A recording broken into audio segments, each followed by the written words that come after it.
All right, guys, welcome back to the stream. Welcome back to the channel. Welcome if you're new.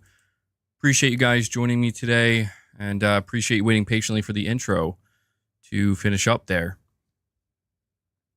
Hope everybody's doing well today. Wasn't expecting to be talking about the PS5 Pro once again, but here we are. We have the biggest PlayStation 5 Pro leak thus far. We're learning a few important things. We're learning the look of the console. We're learning about when it's going to be revealed. Not an exact date, but a time frame. We got quite a bit to unpack here. There's a lot of talk right now about the PS5 Pro based off this leak. See a lot of you guys already talking about the price point. Yeah, the leak only showed the digital model, and this has led to a lot of questions. I'm going to attempt to answer these questions as best I can. Pricing. Will there be a disc-based model? Is it just going to be digital only? We're going to talk about that.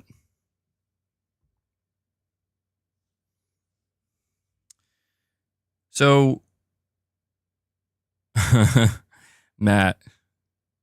Yeah, dude. I think that's what everybody's thinking. That's what's on everybody's mind.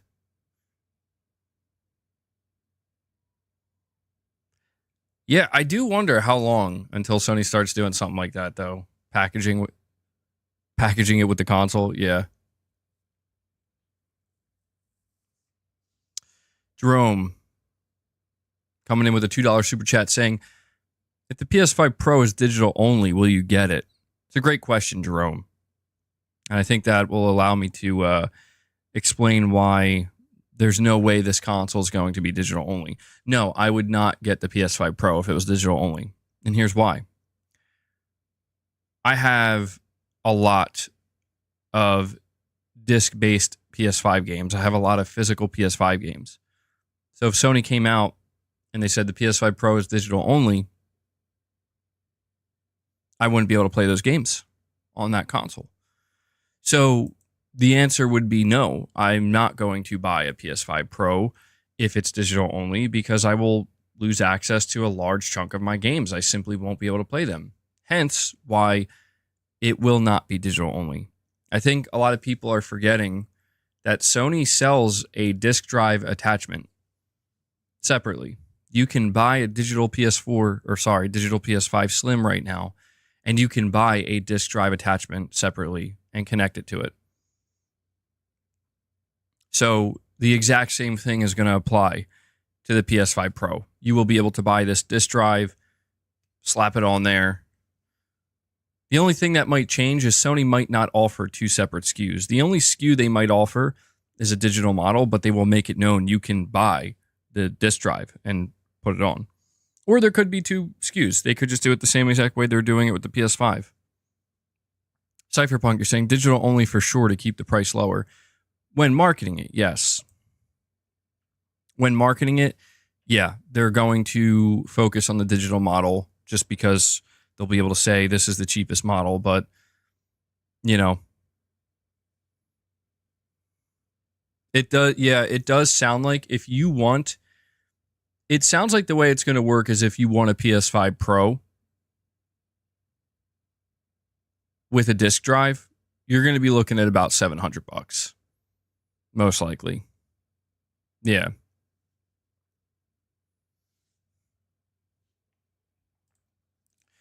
I see people mentioning $700. Did something leak?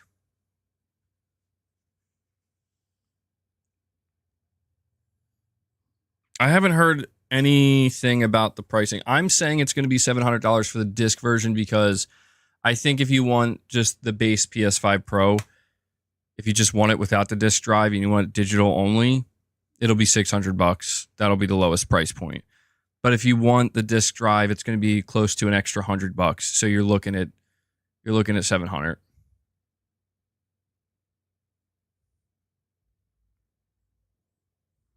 Dreamcast guy said 700. I mean, if we're talking about a disc-based version, probably, yeah. Going to be real with you right now. Probably.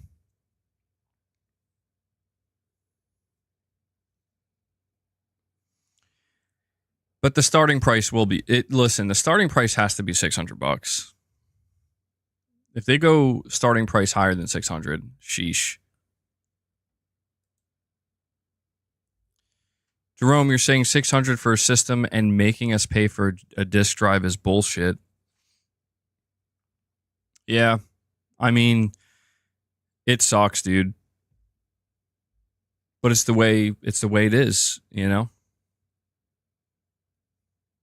It's the way it is.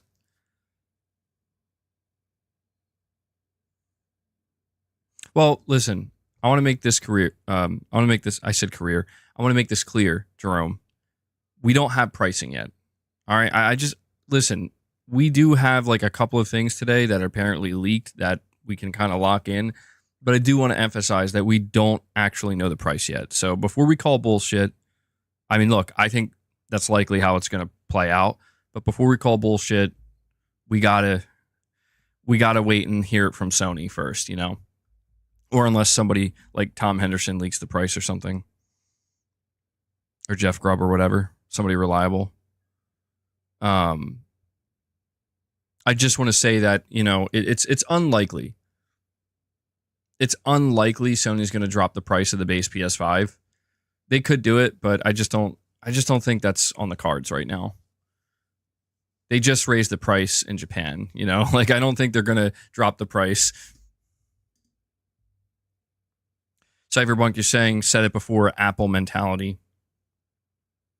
Yeah, they're going to sell you PS5 Pro with disk drive attachment for $80. And then the stand for like $30.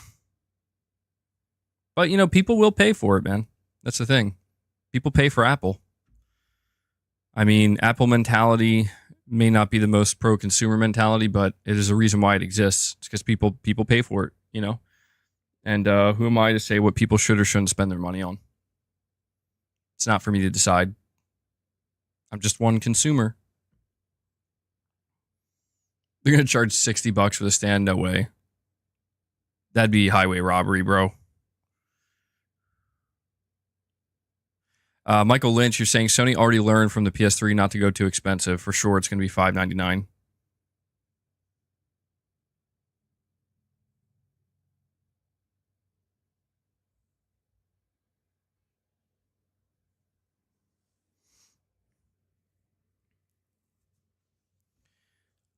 But let me go over the actual leak here. We got more people filing in. Dia Labs, Billy Bilcoon, a reliable leaker. They say here, after long rumors and waiting, by the way, this is a translated article, so if anything I say sounds kind of strange, it's because it's translated from French to English. We are finally approaching the fateful date, of the announcement of Sony's new console. You probably have an idea about its name, but we're going to confirm it anyway, with lots of exclusive information about this hardware supposed to provide a lot of power.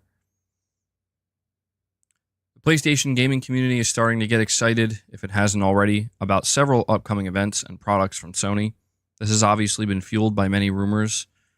Part of the rumors concern the holding of a possible PlayStation Showcase event, and these rumors have been well established for months and systematically resurface after each Sony State of Play event. Jeff Grubb, who often has several reliable sources, also mentioned during his Games Mess Morning Live that according to him, there is indeed going to be a State of Play instead of a showcase, which will be held towards the end of September.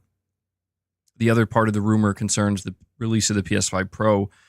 This supposed console had been talked about since last year, and its launch is still planned, according to some rumors, for the end of 2024. This article summarizes those rumors, but they say here, while some video game developers have already received PS5 Pro dev kits, no one knows the final design of the console yet, and we will have the opportunity to reveal that exclusively in this article. We will also share our recent discoveries about a new upcoming console. See, the way this is worded, because it's translated so weird, our information on the new PlayStation console. Here are the details and information we managed to get a hold of about the PS5 Pro coming soon. Number one, the official name. You ready? You got if you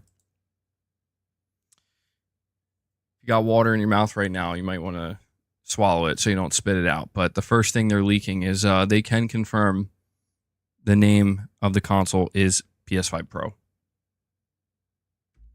I know that's shocking. I warned you.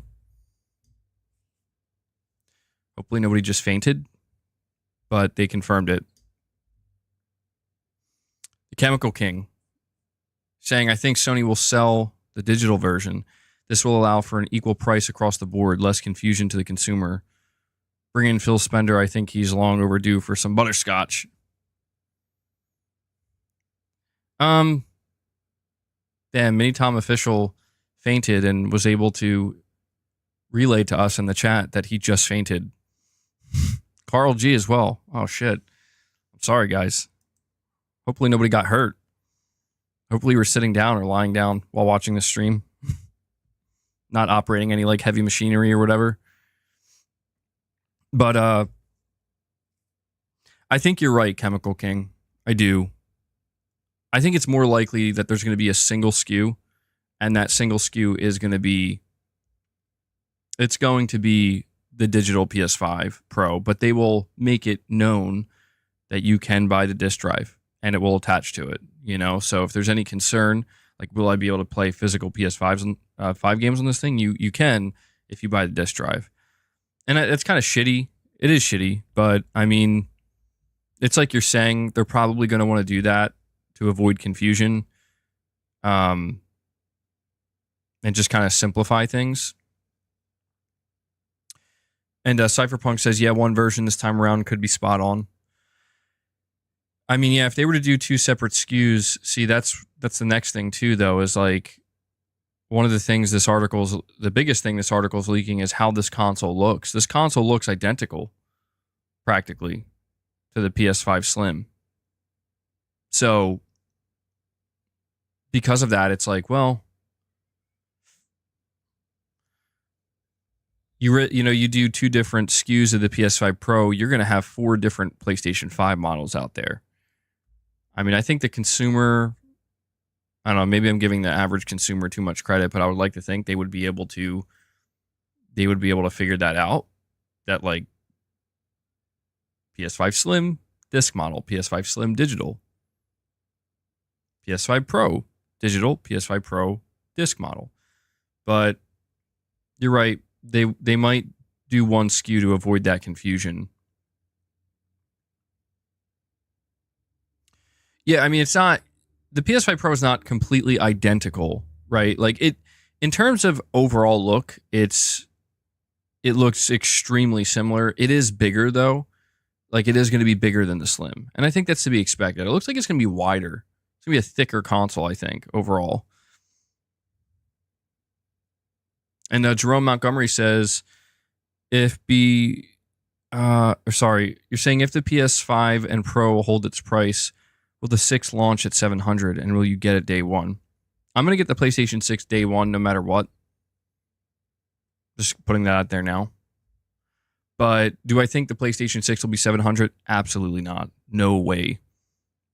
To be honest, I think Sony would be scared to death to go above $500 for a new generation console. Like, they're okay with charging maybe a premium for the Pro because the Pro is not a new generation.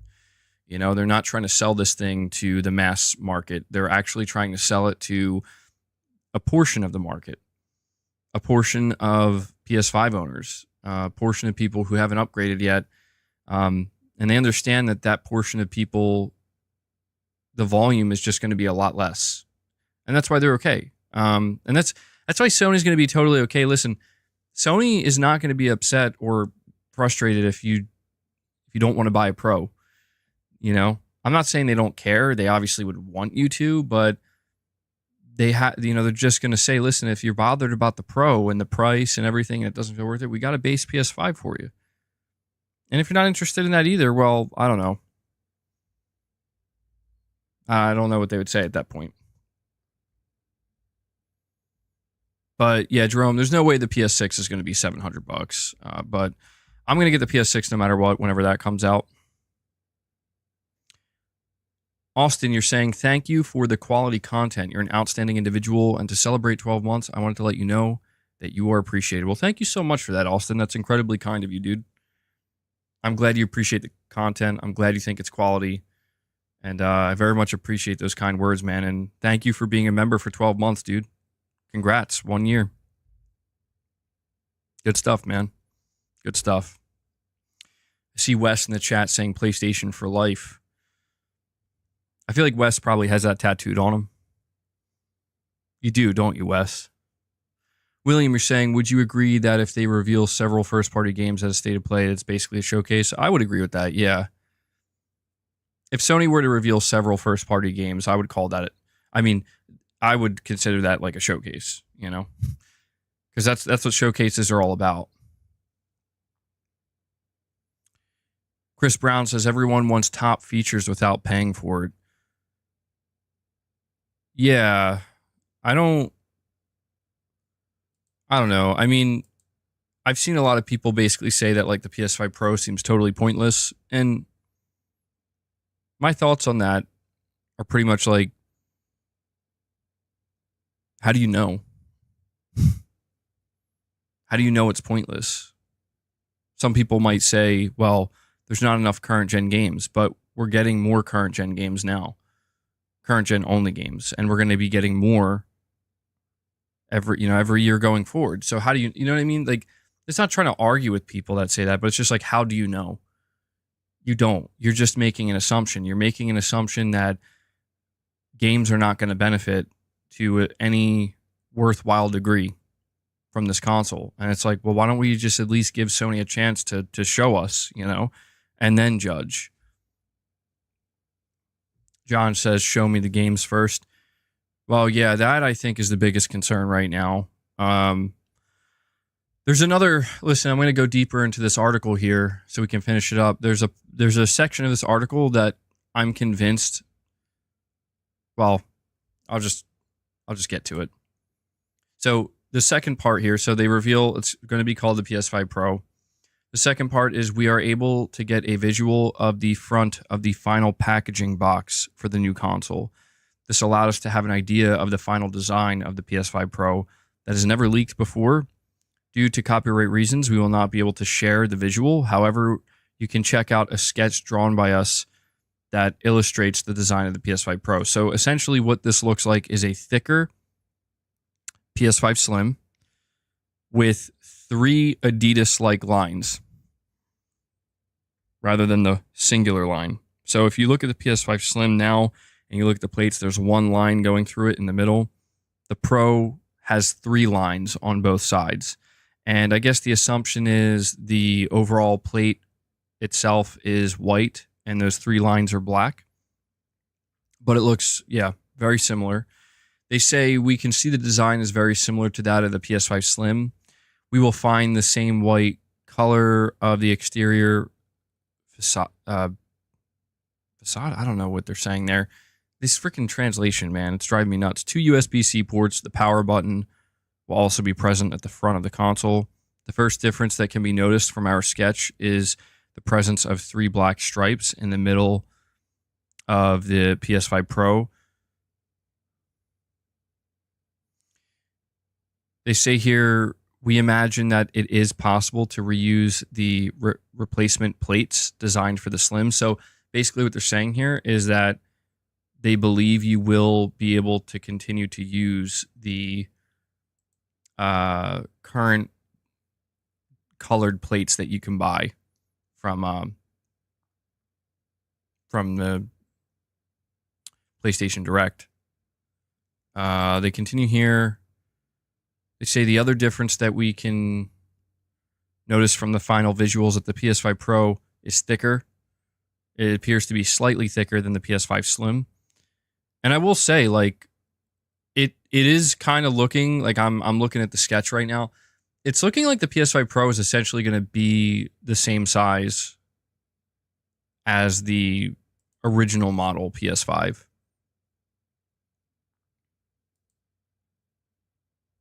It does seem like it's going to be about the same. Now, they say here, number 3, missing disk drive. Unfortunately, we're not sure about this yet. Indeed, the visual we have comes from a PS5 Pro without a disk drive. However, and even if we think that this will not be the case, we do not know about the existence of an edition with a disc player.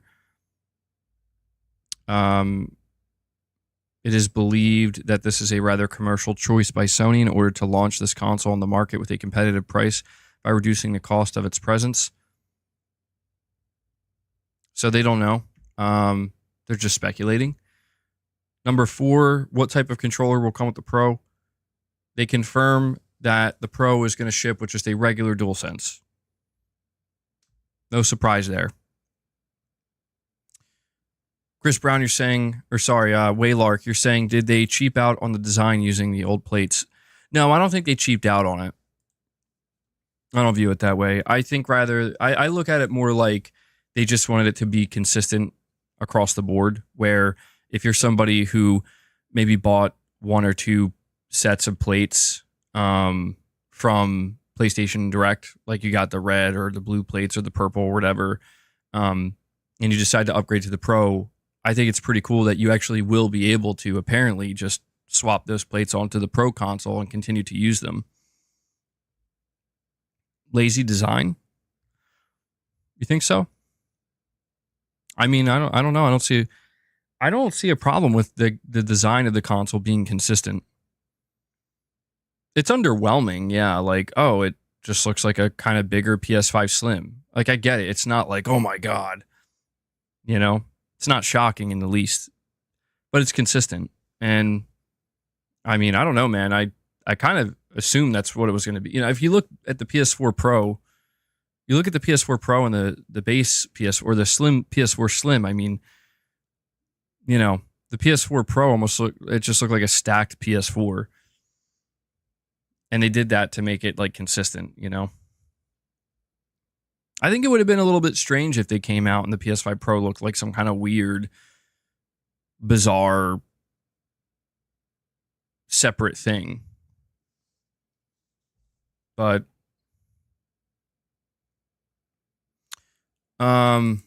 here's the important part though. The announce date of the PS5 Pro. They say, although Sony's plans can change at any time, the PS5 Pro will be announced very soon. We expect this announcement to be made during the first half of September. Now, this is very interesting, and I think we need to pay attention to this because DLabs specifically mentions at the beginning of the article that Jeff Grubb claimed there was going to be a state of play at the end of September. Now, they're saying the PS5 Pro announcement is going to happen in the first half. So, in other words, the first 2 weeks of September. I'm telling you now, I think this is going to be a blog post announcement. I'm pretty sure this is going to be a blog post announcement. I think Astrobot's going to release next week. And then the next week, there's going to be the blog post announcement of the PS5 Pro. And then the week after that, there's going to be a state of play. And maybe they'll show off some games running on it. And then the week after that, there'll be a TGS. Will we hear from Mark Cerny? I think we will, but I don't think it's going to be in the way that we are anticipating. I don't think Sony's going to have like an event. I don't think they're going to have a show. I think what they're going to do is they're basically going to release like a video that you can watch if you want, where he explains it, but they're not going to like stream it and make a big deal out of it. I think they're just going to announce a blog. They're going to give you all the information. They're going to give you the release date. They're going to give you a list of games that are going to be enhanced. And they're going to, maybe that's when they could, you know, what they could do is they could shortly, you know, announce the state of play alongside of it. Like, here's the Pro. We're announcing it today, and tune into a state of play happening on this date next week. But yeah, that seems like what Sony would do at this point. Announcing the Pro in a blog is effing insane. Well, I mean, yeah, but I don't know, man. I just don't think that Sony is planning to make a big deal about it. I think that they're just going to be very casual and it's be like, here it is, coming out this holiday. Here's when pre-orders open up. If you're interested, go check it out. Go buy it.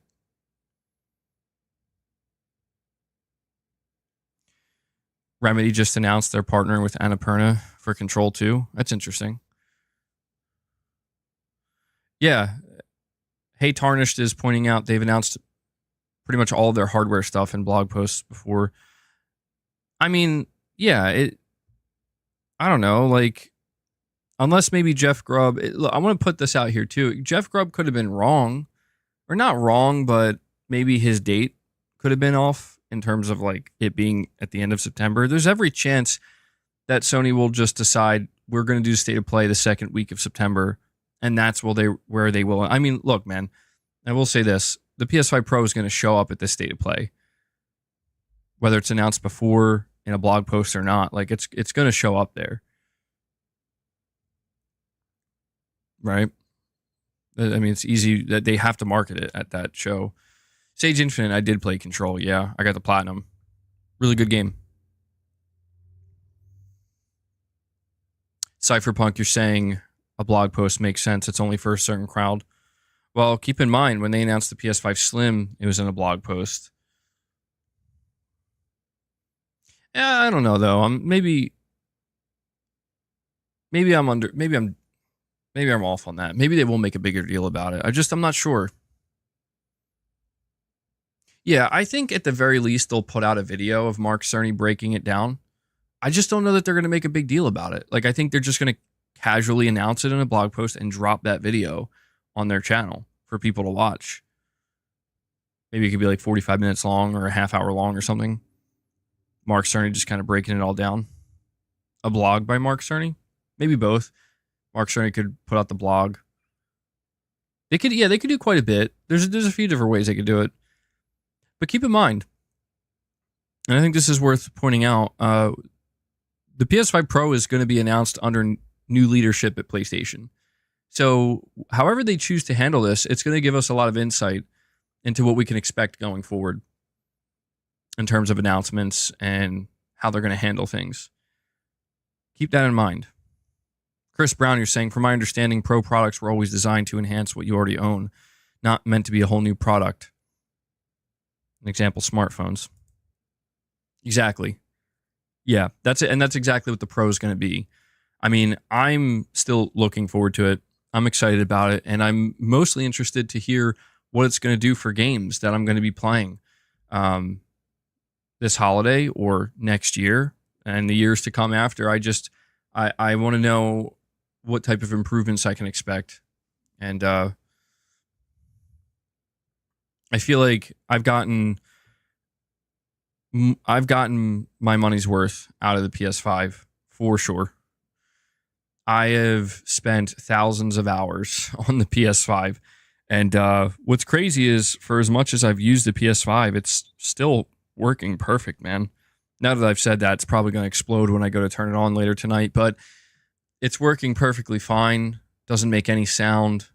I mean, it works the same exact way it did day one when I bought it. But man, I've gotten thousands and thousands of hours of playtime out of it. So I spent $500 on it. They come out with the Pro, $600, as long as I can attach the disc drive and play my physical games.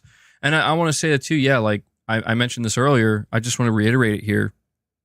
Sony will, they have to allow the disc drive attachment to work on the Pro, because there are millions of PS5 owners who have bought physical PS5 games, and Sony cannot turn to those millions of customers and say, sorry, if you choose to pay $600 for this PS5 Pro, you can't carry over your physical games. Sorry, you're just locked out of them. That's impossible.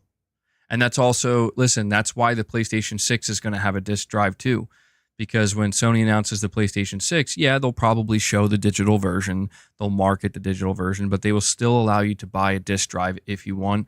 Because, dude, one of the biggest marketing points for the PlayStation 6 will be backwards compatibility with the PS5. And again, millions upon millions of people have bought physical PS5 discs.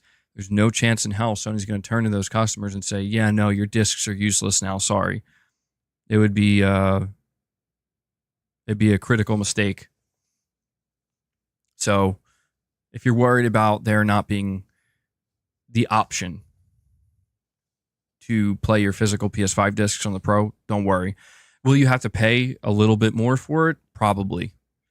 And that does suck, but that's the way it goes, you know? Again, it's an optional upgrade.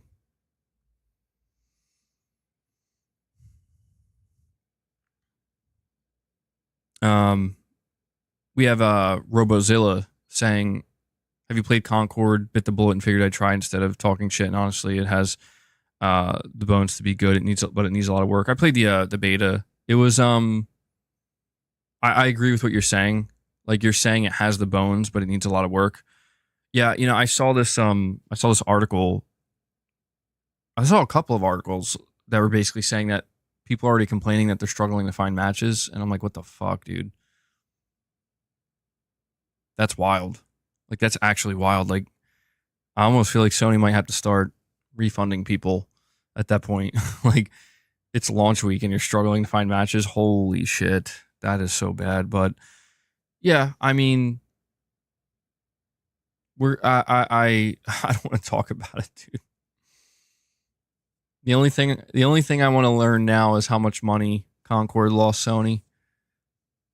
Give it away free with every Pro sold. Saying it took you about 2 minutes to find a match. Well, that's good. I get what you're saying though. Like, the bones are there, but yeah. Dan, you're saying why? Is it your money? No, I just want to know because I want to know just how much. I want to know. I want to get an idea of how furious the executives at Sony are. You know what I mean? Like, if it lost like 150 mil or like 200 mil, dude, somebody's punching holes in the wall somewhere. I just want to know how bad. Like, I want to know how much damage it did, essentially. It's not because I care about the money itself. You know, Sony's a multi-billion-dollar conglomerate. I'm sure it'll be fine. But it's just about just knowing, like, so how bad was it? How much damage did it really do? 200 million minimum? Ooh, oh, man. You know, in all seriousness, though, I will tell you this. It pales. Regardless of how much money Concord lost Sony, it pales in comparison to how much money Bungie lost Sony. Oh, man. Listen, if Jim Ryan did truly get fired or like was asked to leave the company and step down, like, Jim, it's time to retire, buddy. If that really did happen, Bungie is why. Not Firewalk. Bungie. Because, oh my God. Billions down the drain, bro. Jim Ryan made an oopsie.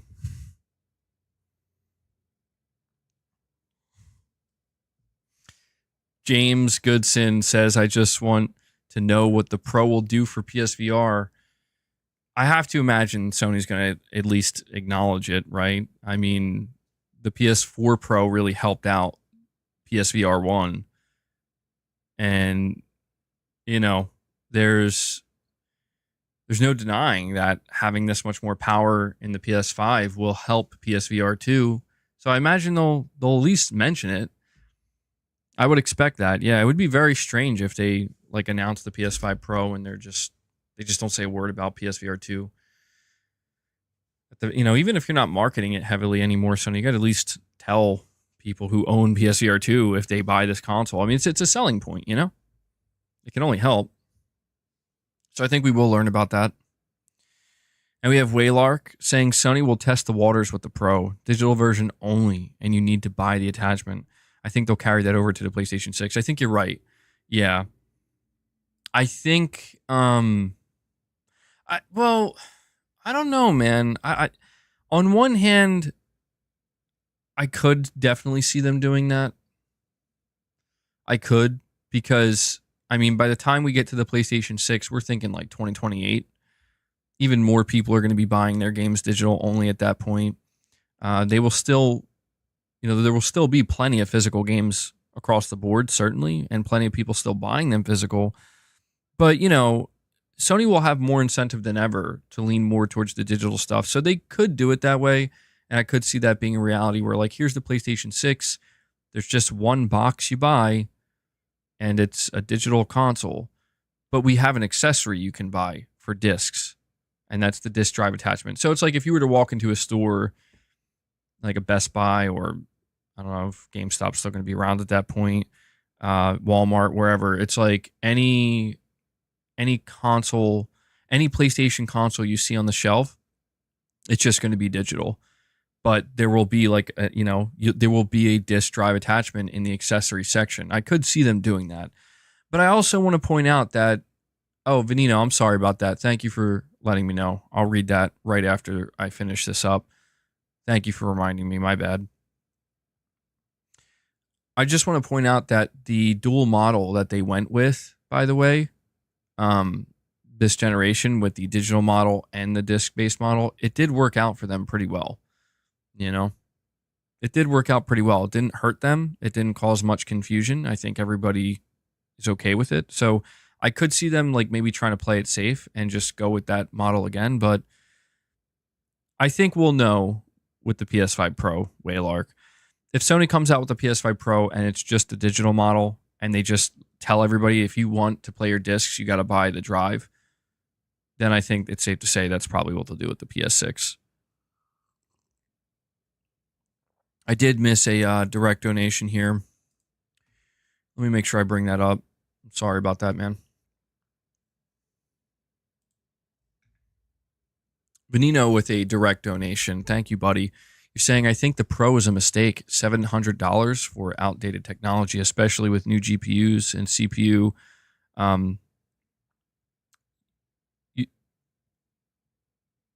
With new GPUs and CPUs this holiday. Yeah, I do get where you're coming from, Venino. There's no denying that the biggest thing that's going to be holding back.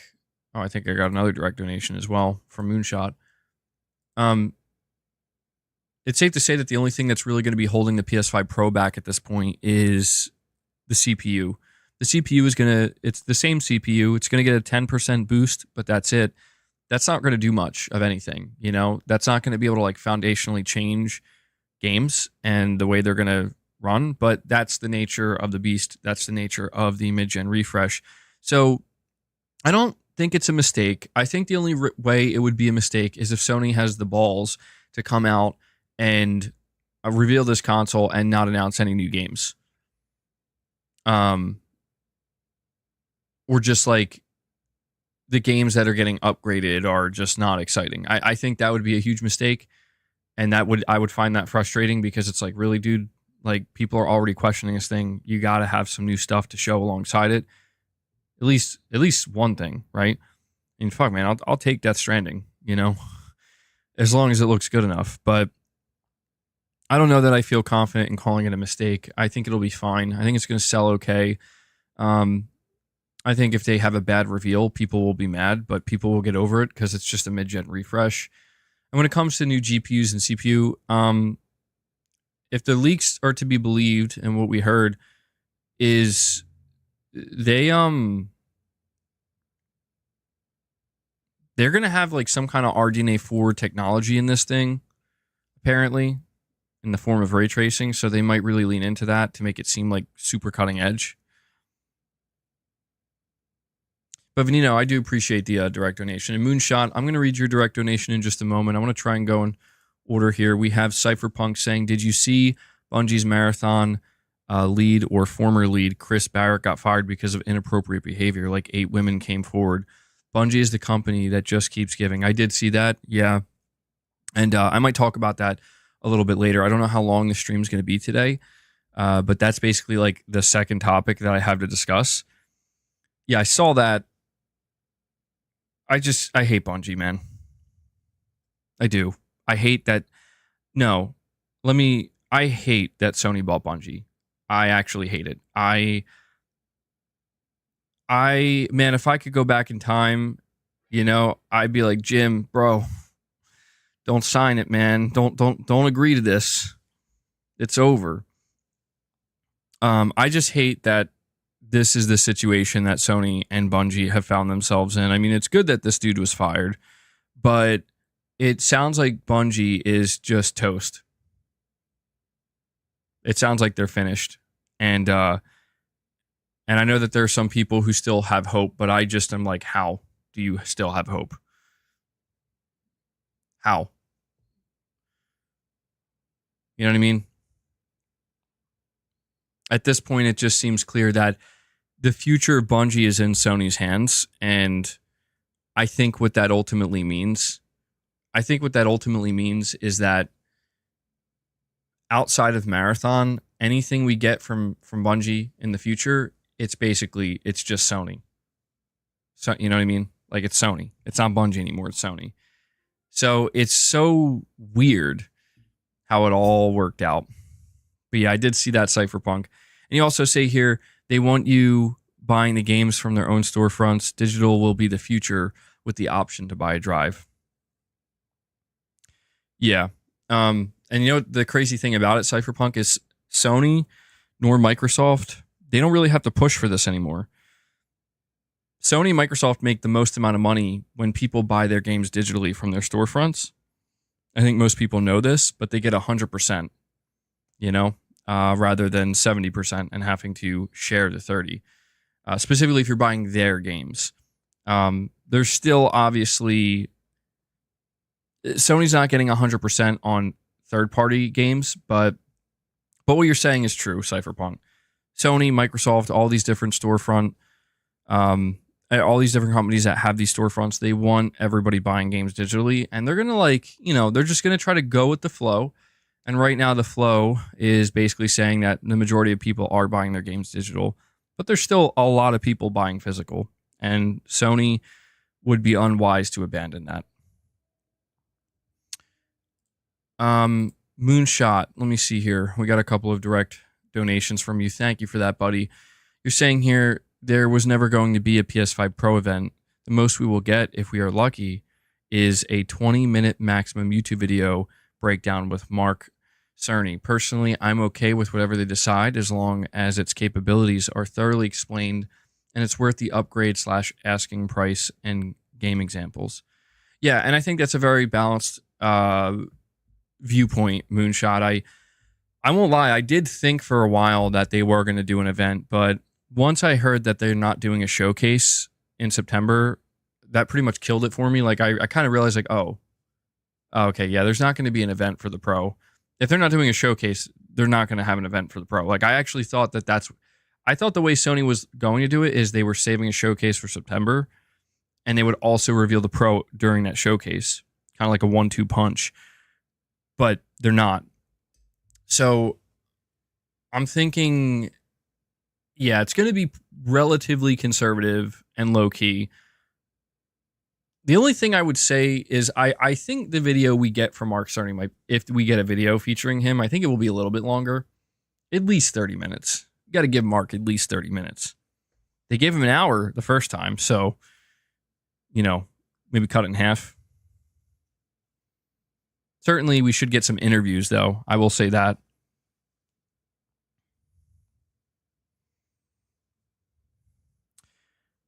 We also have Planet Schlurpy in here. He says, Xbots are holding on to the nostalgia of the 360 days and can't accept that those days are long over. They're trapped in a denial stage of grief.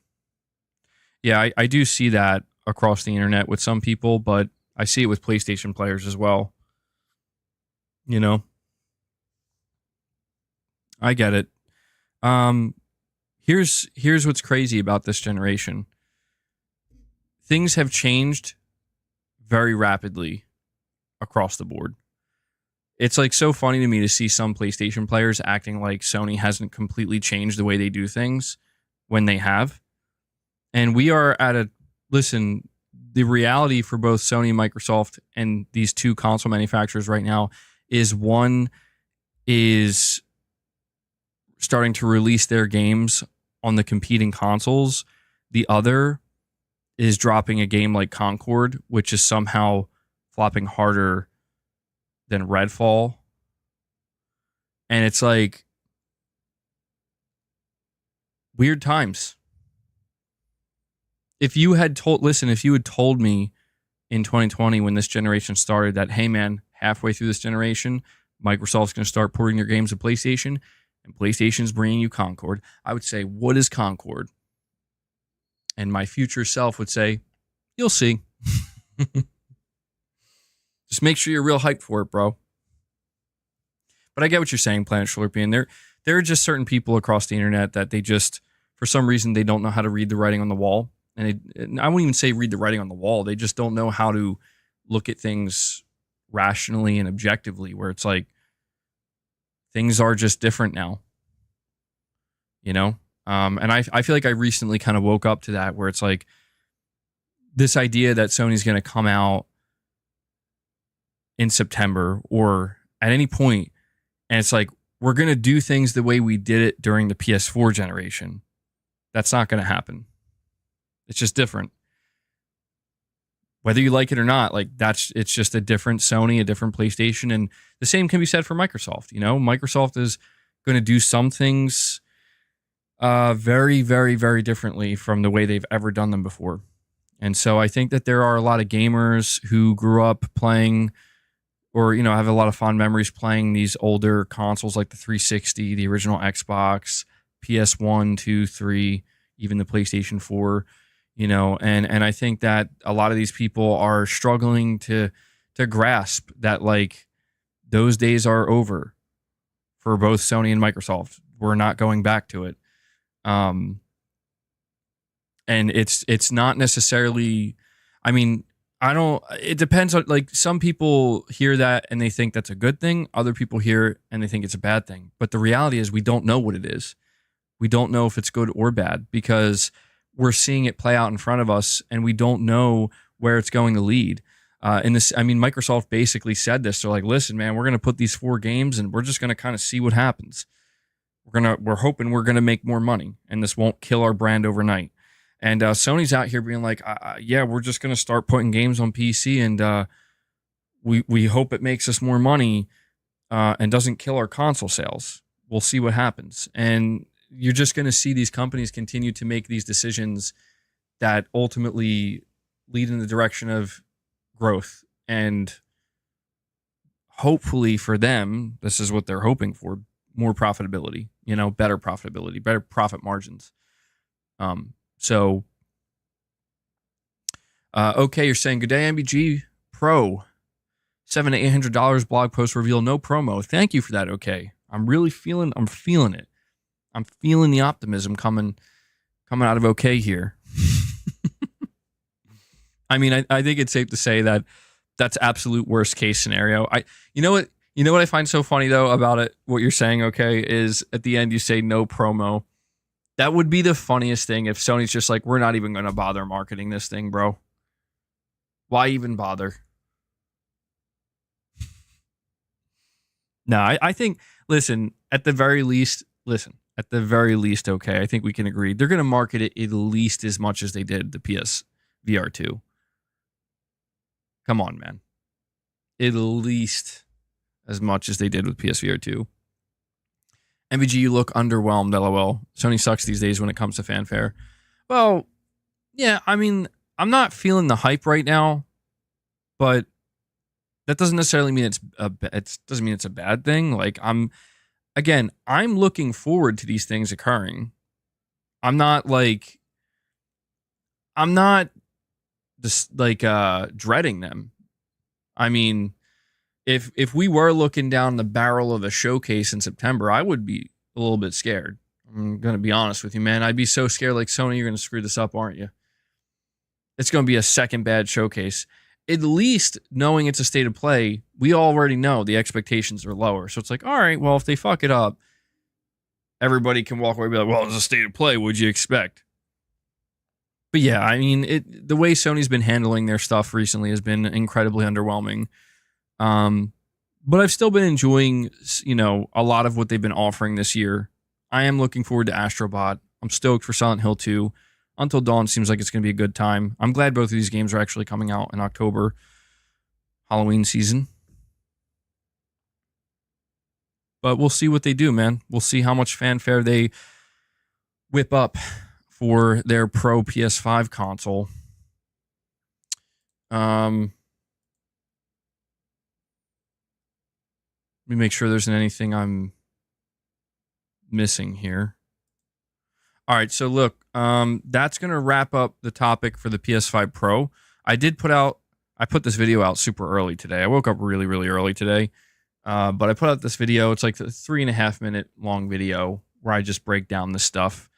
So if you just want if you want to go check that out, show some support for that video, I'd appreciate it.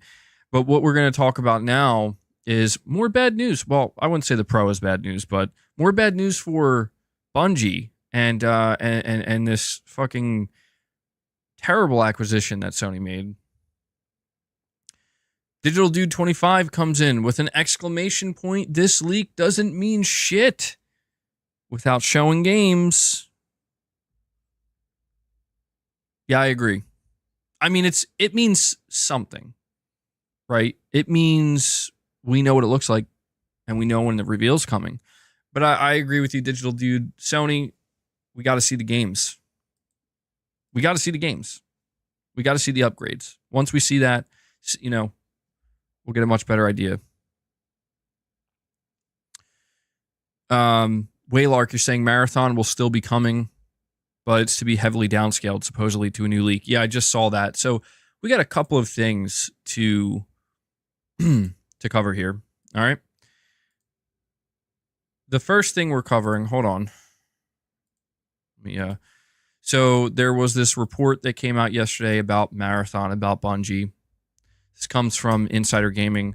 The director behind Marathon at Bungie was fired this year due to inappropriate conduct, according to Bloomberg. Chris Barrett was fired from Bungie in the spring after being accused by several female employees of inappropriate behavior. Per the report from Jason Schreier, at least 8 female employees came forward against Barrett to the company. From there, an investigation took place. That investigation discovered that Barrett would call lower-level employees attractive while also asking them to play Truth or Dare.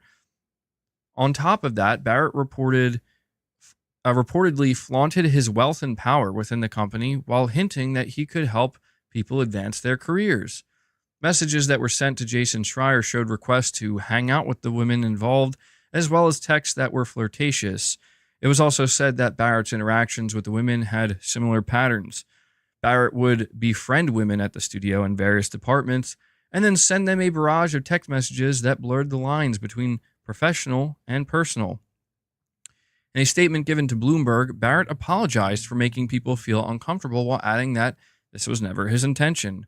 I feel that I have always conducted myself with integrity and been respectful and supportive to my colleagues, many of whom I consider my closest friends, he said. I never understood my communications to be unwanted, and I would have never thought that they could possibly have made anyone feel uncomfortable.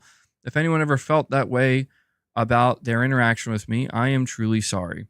Jason Schreier says that Sony, Bungie's parent company, would not comment on the case. However, he was given a standard response from a spokesperson saying that the company takes all complaints of misconduct seriously. Employees at Bungie were not told that Barrett was fired or why he was no longer with the company. So, for those who are unaware or maybe missed it, earlier this year, there was like a big shakeup with Marathon where this individual, Chris Barrett or whatever, was just gone. And somebody else had to take over directing Marathon, which is obviously not a good thing. So, in terms of that situation, I mean, yeah, I don't know. It doesn't sound very good to me. But then Tom Henderson, well-known insider, he actually quote tweeted this article that he put out, and he said Marathon is so cooked. Not just this, but everything I've heard.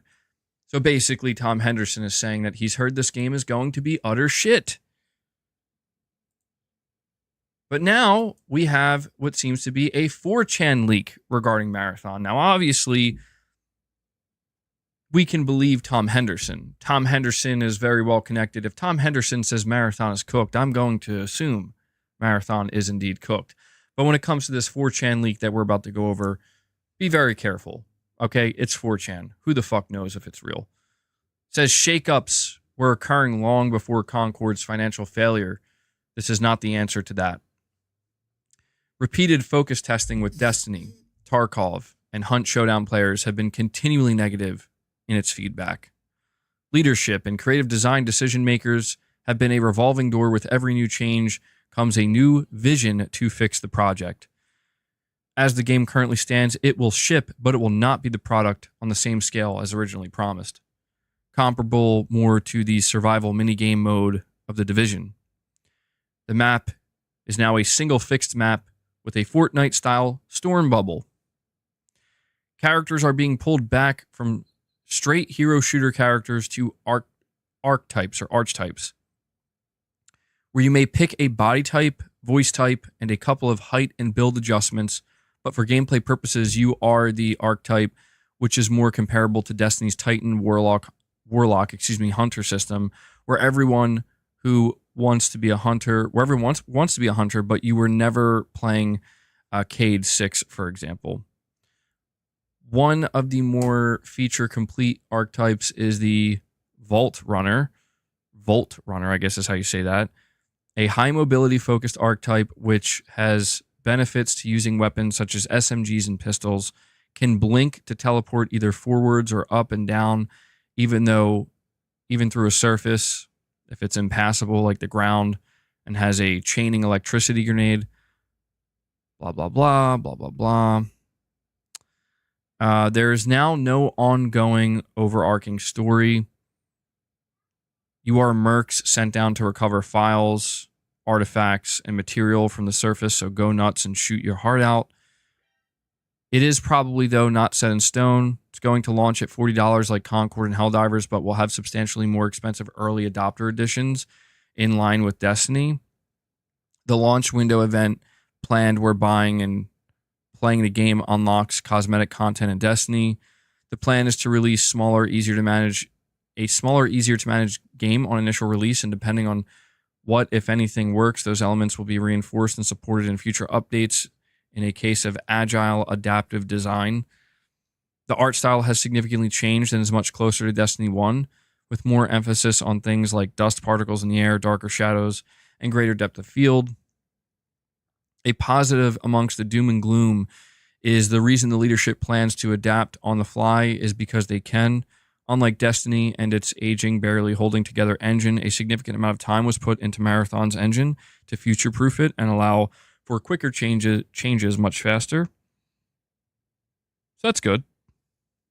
There were originally no PvE enemies, not even bots, and was mostly hectic, mad dash through a ghost town colony that has now changed, and there are enemy robots, fauna, and even a few rarely spawning nemesis-type strong bots of player archetypes to mix things up and give players objectives to make progress with, even if they fail to extract or die.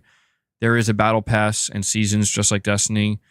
There's been a few meetings with the Helldivers team to suggest improvements. What? Now Bungie's the one. Wait, hold on. Am I reading that right? Is that like Arrowhead is trying to give Bungie some advice here? Hold on now. Which way is it?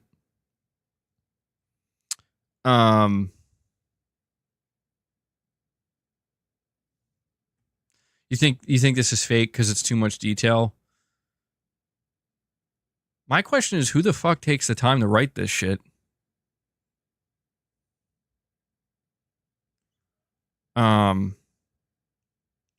Yeah, I don't know, man. Who knows if this shit's true or not? Hold on, what's MBG Army? Huh? Hold on, MBG Army became a member? Joining greatness awaits. Who's MBG Army? Well, thank you for that, bro. Whoever you are. It's not me.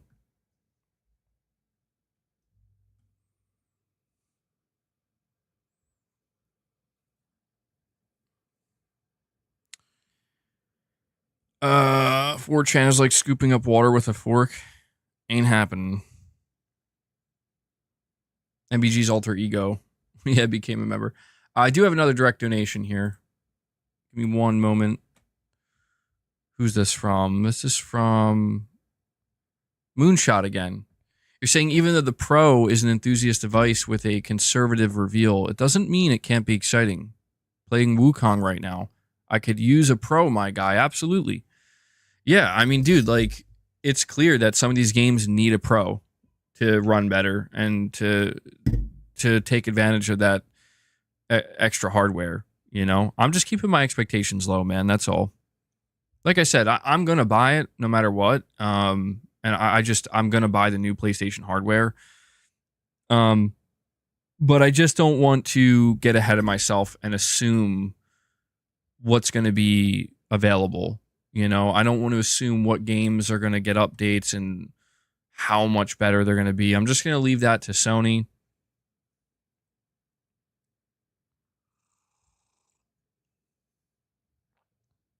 MBG, look it up on YouTube. There's an official MBG army that is he's huge. It's a Hindu channel, I think.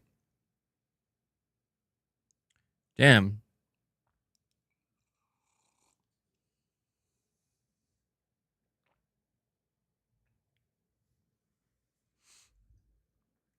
Josh, you're saying Xbox better hope the Pro doesn't launch at $600, Big L. Yeah, I mean, dude, that's what's crazy is like, if the Pro, which I think it is going to launch at $600, if the Pro launches at $600 and then we have a new Xbox Series X model at $600, I mean, which one are you going to choose? MBG Army with the $2 super chat says, you should cheer up. Big Boss wouldn't approve. I don't know, man. But like, I feel like that would be so weird. You know, like Big Boss coming in being like, cheer up. Big Boss doesn't seem like a very cheery person. But MBG Army, I don't know. I'll try to cheer up. I don't know. I've been seeing people being like, yo, you seem like depressed or sad or down. But like, I don't know, man. I'm just trying to like be real in my expectations at this point, you know? I don't want to overhype things. I've been burned too many times overhyping things. Like, bro, I had excitement at one point in my life for Concord before I knew what it was. You see what happens? Listen, I think if PlayStation starts doing exciting things, maybe my alter ego Johnny PlayStation will come out.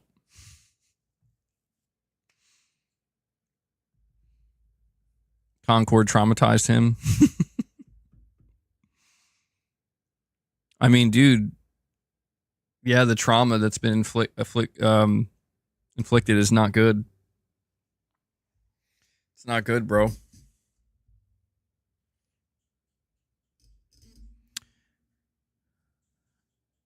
The PS5's bargain you were getting was the speed of its SSD versus PC at the time. Yeah, that's true. That's true. MBG got butterscotched. Oh, damn.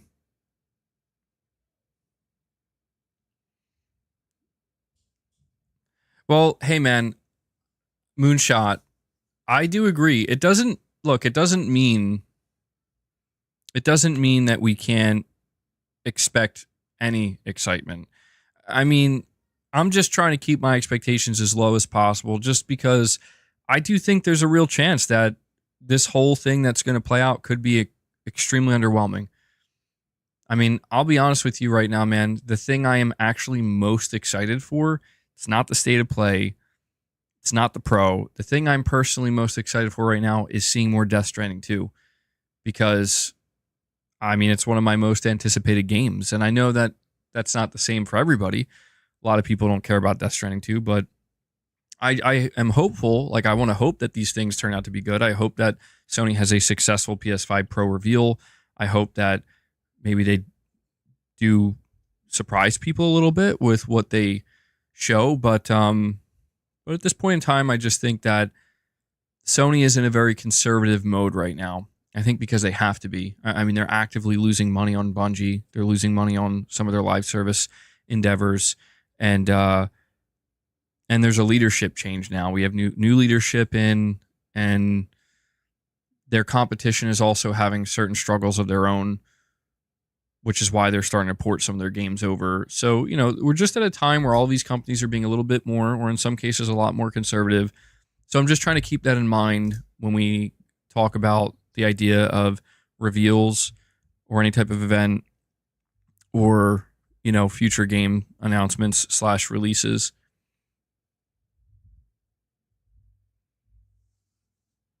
Part of the Kind of Funny crew was spotted in Japan. I think they might be there to check out the Pro or something. Oh, that's interesting. Yeah, I guess that would make sense, right? Like having people come in and going hands-on. Because that's the thing. I mean, look, even if there isn't some kind of like event for it, they're gonna market it in the sense that there's gonna be previews and people going hands-on with it. So that'll be pretty cool to hear about.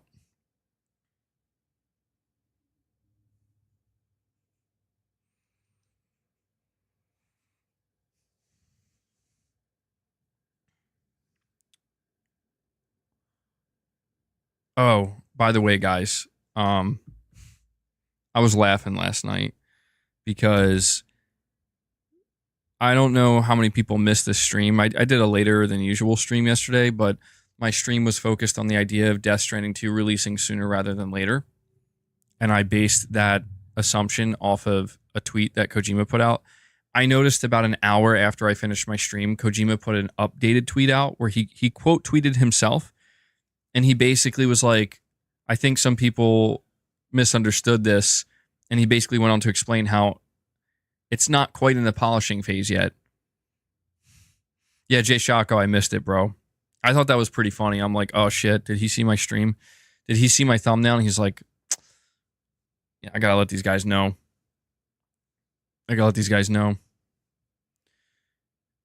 Oh, man, MBG Army coming in saying conflict never ends and neither does our purpose. God damn. MBG Army's got some, I don't know. He's got like some of that big boss energy going on. Like turning this into Metal Gear now. Punished MBG. Got the MBG Army, Mother Base.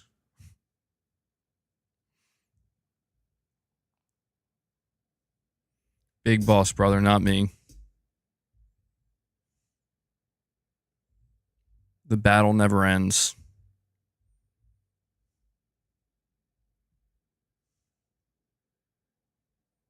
MBG Army at war with the real MBG. Yeah, I don't know what's going on at this point. My mind's getting twisted and warped.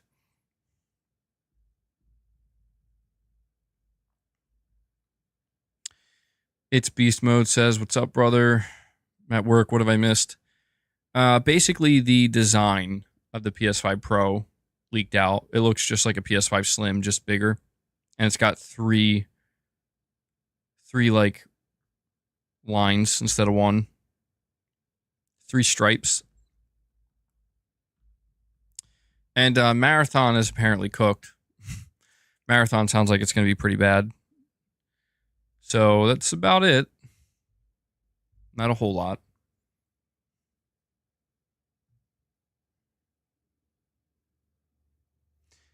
JC asking the real question, saying, bro, you're a guy on the internet talking video games. Why do you need an army, LOL?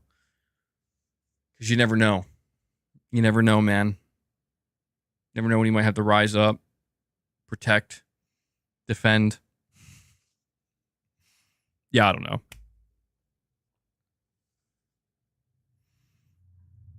Cobb Sanity with the $10 chat. Thank you, buddy.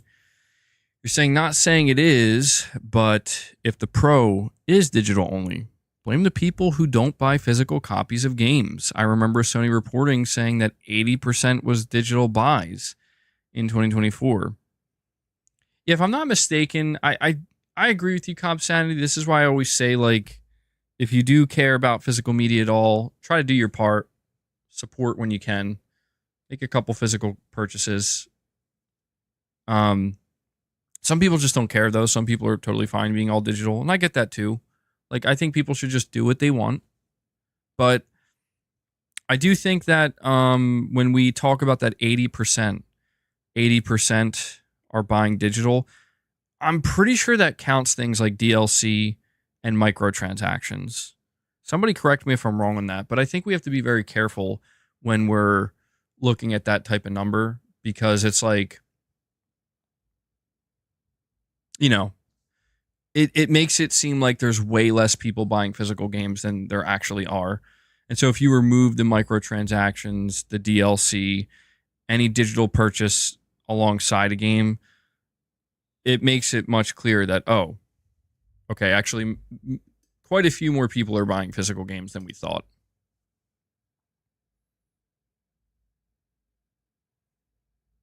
Dan says digital is so much easier. I'm sorry, it's great convenience. Yeah, and there's nothing wrong with that. Like, I don't fault anybody for buying games digitally, because I get it. Like, it is convenient. It is nice. You know, it's nice to just boot it up, have it there. You don't have to worry. And a lot of people do. But I just don't understand, or it's not understand. I just worry about the idea if, like, we go all digital one day. I worry what the publishers might do and how they might take advantage of that.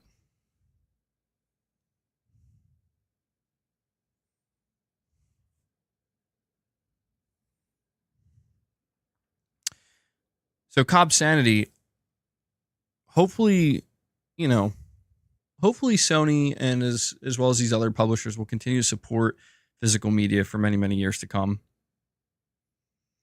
Waylark says, genuine question, why do you never take the hat off? Well, I mean, I basically told everybody that I would do like a head reveal, when we hit 100K. But it's like the channel is cursed or something.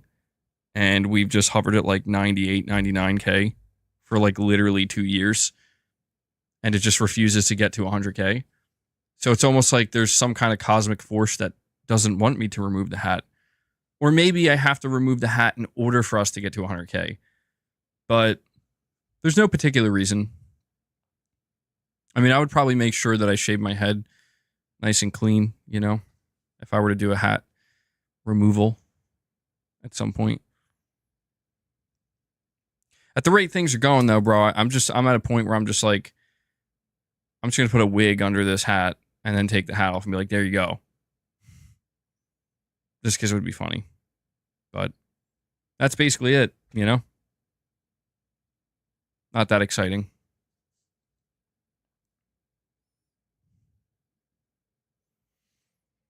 We have Arnie Vesper saying, do we know Black Myth Wukong will come physically? I will rebuy. We do not know. I don't believe they officially confirmed they're doing a physical copy. So I'm going to say this. They just sold over 10 million units in 3 days. I wouldn't be surprised if they decide they're not doing a physical copy. Because, like, they made their money, dude. They made their sales. They made their money. I mean, if they might still, though, because even for as well as the game's selling, like, that's a good way to just, I don't know. It's just a good way to get more sales through, like you're saying, like some people double dipping, rebuying, people holding out, waiting to buy it for, because they want a physical copy. But as far as I'm aware, there's no official confirmation yet. Alex Mercer, the prototype, says making it a regular show skit with your hat, man.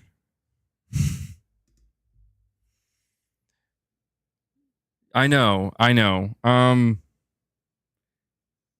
don't know. Like, it's at this point, there's just like pressure behind it, and I don't like that. Like, I regret doing that. I will say I regret making it this way. I do. Like, if I think back to the first time somebody said take off the hat, and I just did it, and then maybe I did a couple streams every now and again without the hat on, nobody would care. It wouldn't be a thing. But I made it a thing, and I regret making it a thing. And now the hat's probably never going to come off because of it. No, it's not a self-conscious thing. It's not about being self-conscious. It's about, it just is, it's so weird to me. Like, I don't know. Listen, the truth is the day will probably come where I just start a stream and I'm not wearing a hat.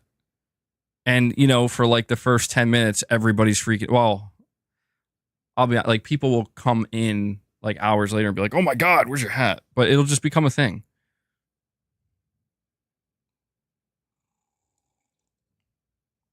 You know, hair loss is tied to wearing a hat. Well, that would explain a lot then, Terrence, wouldn't it? I feel like that is that true though? I feel like that's not actually true.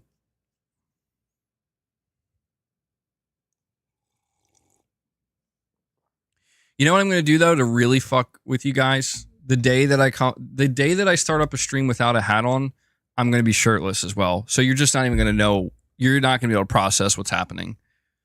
It's going to be a double whammy.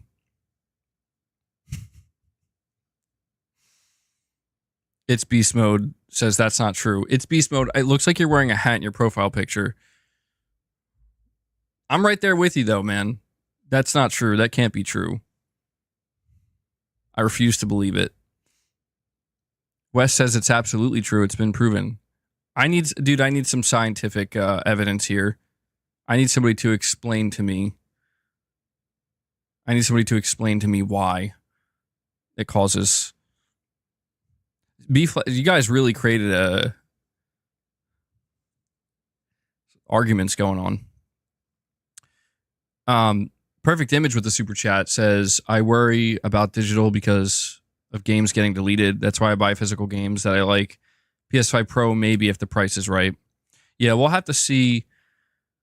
We'll have to see what happens with the PS5 Pro price point. But yeah, that's something that some people worry about too. I don't know that I'm worried about my digital games getting deleted necessarily, but you know, on rare occasions, there are weird situations that occur.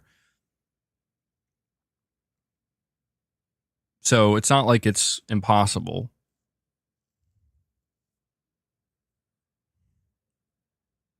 It's not impossible. I mean,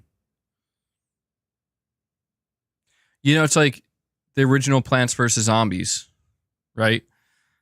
I was kind of itching to play that recently, and your options are so limited, man. You can play it on mobile, but you can't buy it. You have to play it with ads because EA sucks that much. They won't even let you buy the fucking game. You have to play it with ads. If you want to play it on console, you can't play it on PS5. You can't play it on PS4. Shout out to Xbox for this one, though, bro. You can play Plants vs. Zombies on console through backwards compatibility. Thanks to Microsoft's Xbox 360 backwards compatibility. And that's basically the only way. I mean, I think you can still play it on PS3 if you have a PS3. But I'm just saying, bro, like, what the hell? It shouldn't be that hard.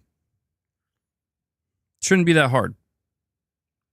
But if you have, like, a physical copy of Plants vs. Zombies on Xbox 360, you can play that shit on, like, all your Xbox hardware.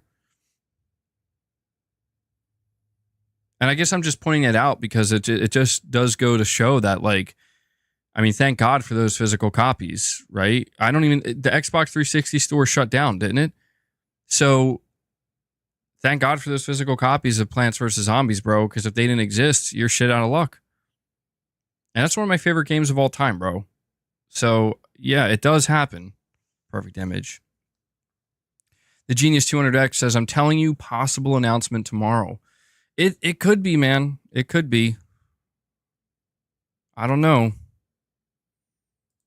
I thought it would have happened a little bit later in September, but it is possible. We'll see if you're right, Genius.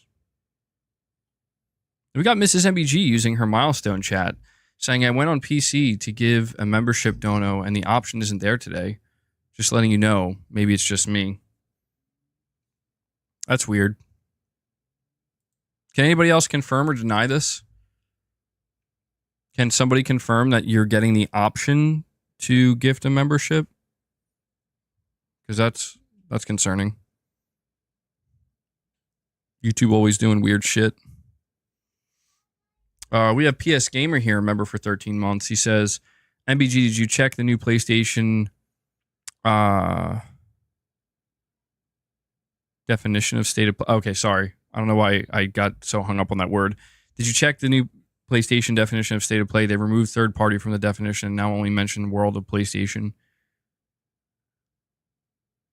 Fascinating. No, I didn't see that, PS Gamer. Where where did they update that? Where could I read that? I mean, I take your word for it. I guess I'll have to look it up. But all right, thank you, Jay Shako. All right, that's good. Yeah, I don't know. Maybe that's a weird thing. Shems, you're saying MBG picked up a physical copy of Still Wakes the Deep. Good stuff, man. Let me know how you like it.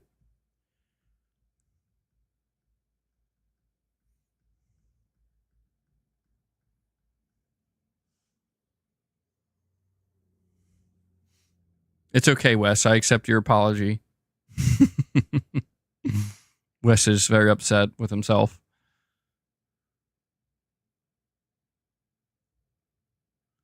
Unverified Bear, member for 12 months, says, woohoo, milestone, baby. 1 year of buying memberships for others equals 1 year of gifted membership for me. Greatness awaits. Love to all from London, UK. Well, good stuff, man. Love to see it. That's actually the second person today to celebrate their 1 year milestone. So appreciate the support on Verified Bear. And we got Hellbound 1981 coming in. Hellbound is here to let everybody know, hey, still gift memberships. It's working. Hellbound, I appreciate that, bro. Thank you. Appreciate it. Let me add that to the counter here.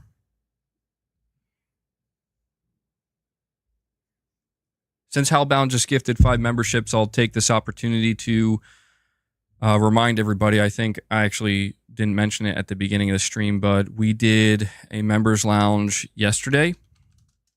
And we did a members lounge the day before. I think it's about 3 hours worth of members lounge content. So for those who just got gifted memberships, go check that out. But I also want to make everybody aware of the Dual Sensibility podcast. It's a new podcast I'm doing with my good friend and co-host, Brown Sugar. We have 3 episodes out now for members only. And in the future, future episodes will probably go public with them, and members will gain early access, and it will be ad-free. As it's the early days. I can't make any promises or guarantees with the podcast, but humble beginnings and whatnot. We're working on it. But I will say, if you just got gifted a membership, go check it out. You have access to all 3 episodes, and we should have, as long as everything goes according to plan, a 4th episode out this weekend. And we are fan funded here as well. So for everybody who is, dropping super chats or dropping membership gifts or becoming a member, it helps tremendously. Couldn't do what I do here without your direct support, guys. So thank you so much.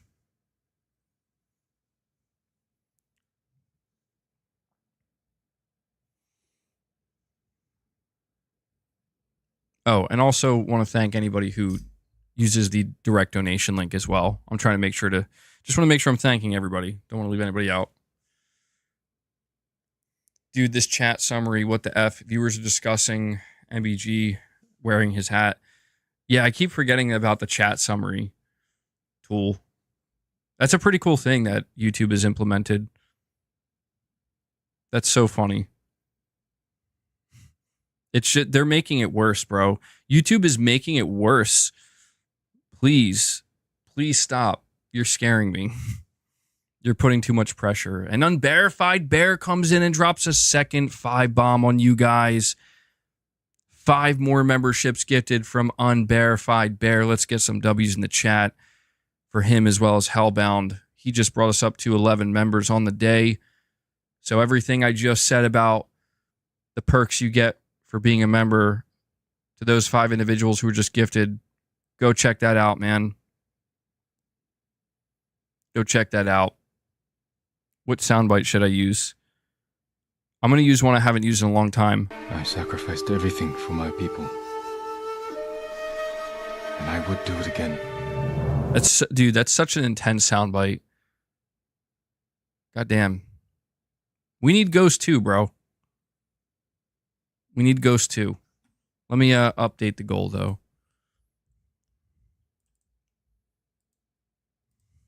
I mean, look, man, I don't know if I'm expecting Ghost of Tsushima 2 to be revealed when the PS5 Pro was revealed. I'm starting to think we're not going to see Ghost of Tsushima 2 this year, but at least we know that when we do see it, it's going to be running on the PS5 Pro at this point, you know, even if we got to wait a little bit longer. Titus Crow coming in with the super chat saying, so what's your concise feelings on a $700 PS5 Pro? A $700 PS5 Pro, it's a tough one. It's a tough one because I feel like no matter which way you cut it, listen, a $700 PS5 Pro is an expensive console. That is an expensive home console. But I think the only way it really kind of makes sense is exactly this way, right? It's an optional console that no one is forcing you to purchase, you know? And I think that well, I don't know. I'm going to put out a poll, Titus, because actually I'm curious now.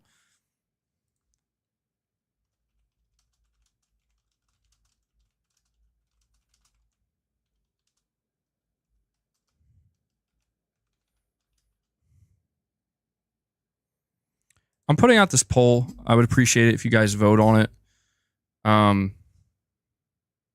We have like 420 people here, and I think a lot of you guys are PS5 owners. I've seen a lot of you guys talk about the PS5 Pro.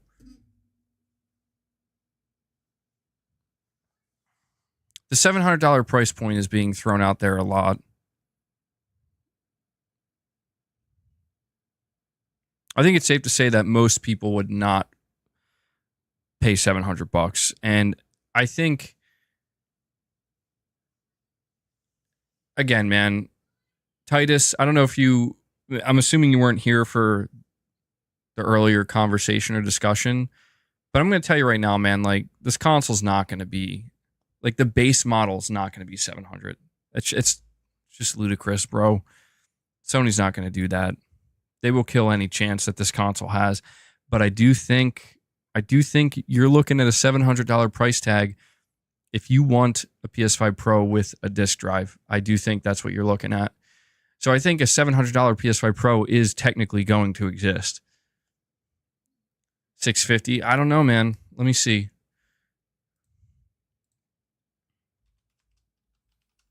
How much is the PS5 disc drive? It is $80, $680 plus tax. Yeah, that's gonna get pretty close to $700. So the disc drive attachment is $80 by itself. Again, they could do a second SKU and make it $650.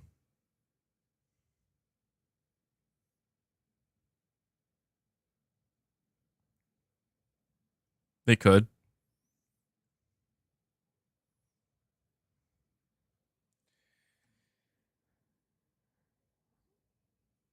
But yeah, Titus, I guess my concise feelings are that's expensive.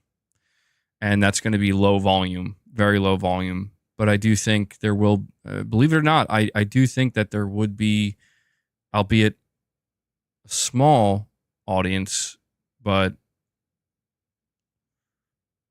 maybe not audience, but a small market. But the market will be there nonetheless, I think, even for $700. SSD size, I'm thinking 1 terabyte. 2 terabytes would be interesting, but I'm thinking realistically 1 terabyte. Capono says, remember what happened the last time Sony did 600? Yeah, I have to imagine I have to imagine that Sony is still a little bit nervous, but don't forget, they priced PSVR 2 at $550. $550 for a peripheral VR headset.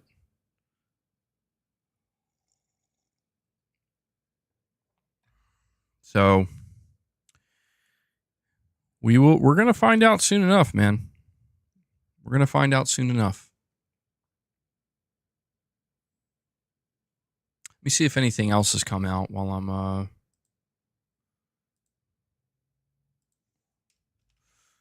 just give me a moment here. Astrobot trophy list was revealed. I'm not going to look at that. I don't want to spoil anything. But just a heads up, it's out there. Let's see what else.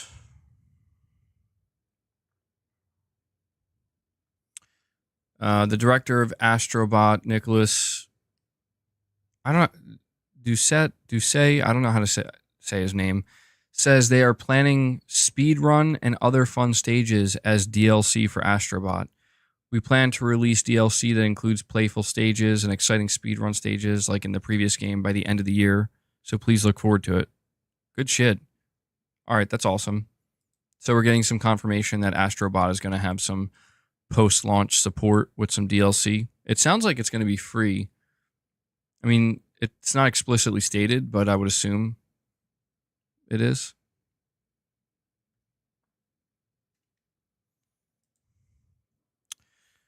Warhammer 2 or Warhammer Space Marine 2 quality mode 4K 30 frames per second, performance mode 60 FPS at 1080p. Support force triggers on the DualSense controller, but no haptic feedback at launch.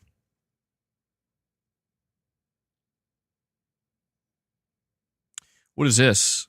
I'm on the PS5 subreddit.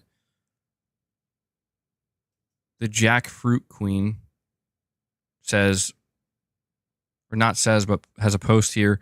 The writing is on the wall now. Starfield and Forza Horizon 5 will debut on PS5 and PS5 Pro within 6 months. Where's this coming from?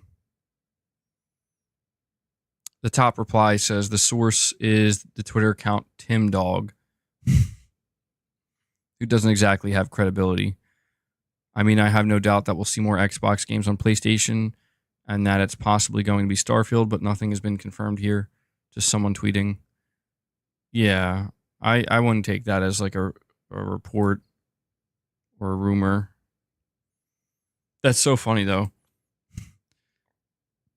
TimDog's the source. Yeah, he used to be like a former, as Dan puts it, Xbox superfan. Mrs. MBG says I should do an Astro DualSense unboxing. Maybe I should. Yeah, that'd be cool. That's a good idea, actually. Astro DualSense unboxing. Yo, I just want to say, you encounter like the weirdest fucking people on Twitter. I mean, the weirdest kinds of people, man. For example, I put out a tweet the other day where I was just like, Astrobot releases in 10 days. And this fucking guy, he comes out and he's like, why are you a weirdo hyping up a kid's game? What's up with these grown men hyping up kids' games? And then he went on to call another person who was excited for the game the P word. I'm not going to say the word so my stream doesn't get demonetized, but you know, the P word, that P word. And this dude was like getting into arguments with people because they were excited for Astrobot. Yeah, he called him a PDF file. He called him PlayStation.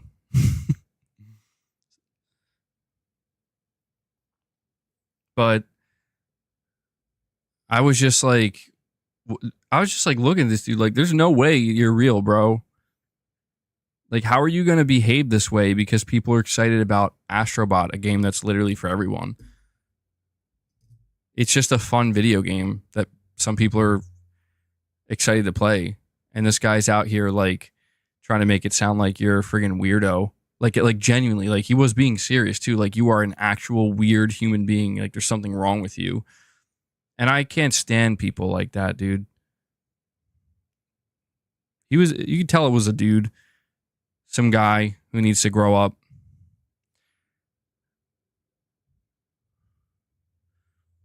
The lack of maturity, man.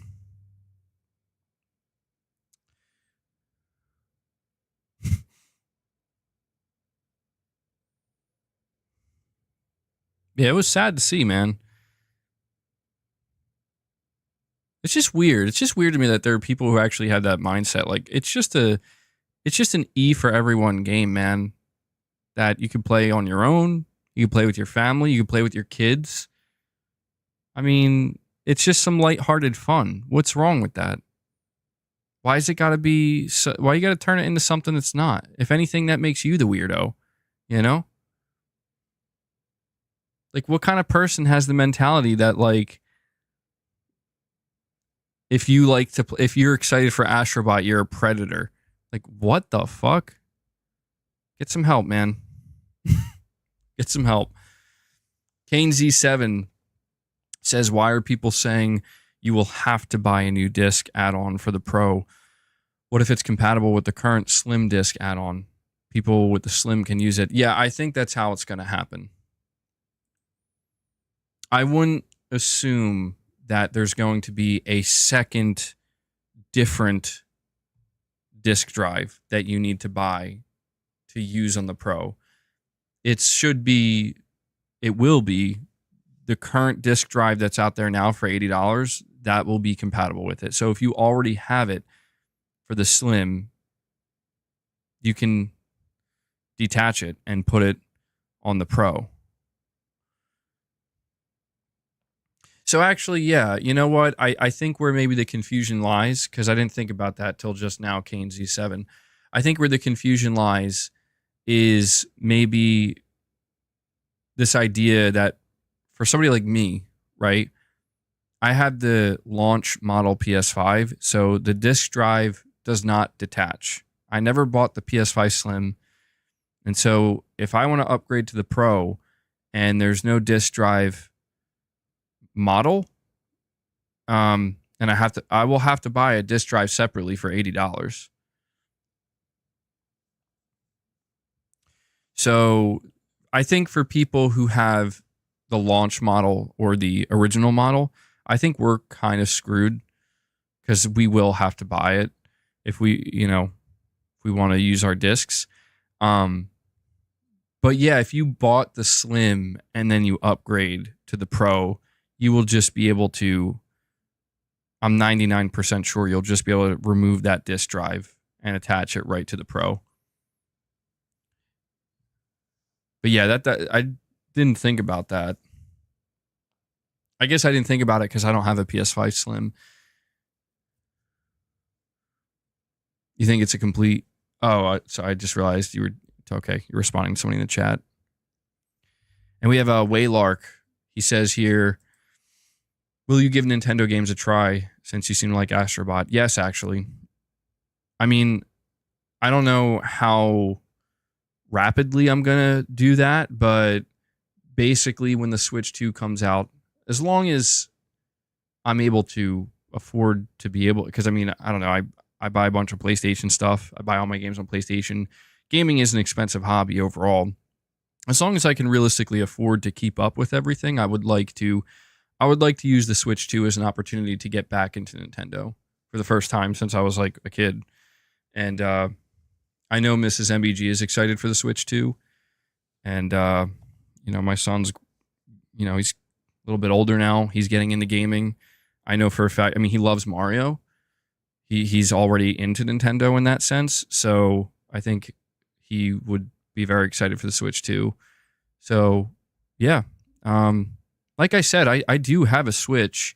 I just don't use it, like I've used it very sparsely. I've used it probably just a handful of times to play some games with friends, but that's about it. Watch me fall in love with Nintendo. It could happen. I don't know.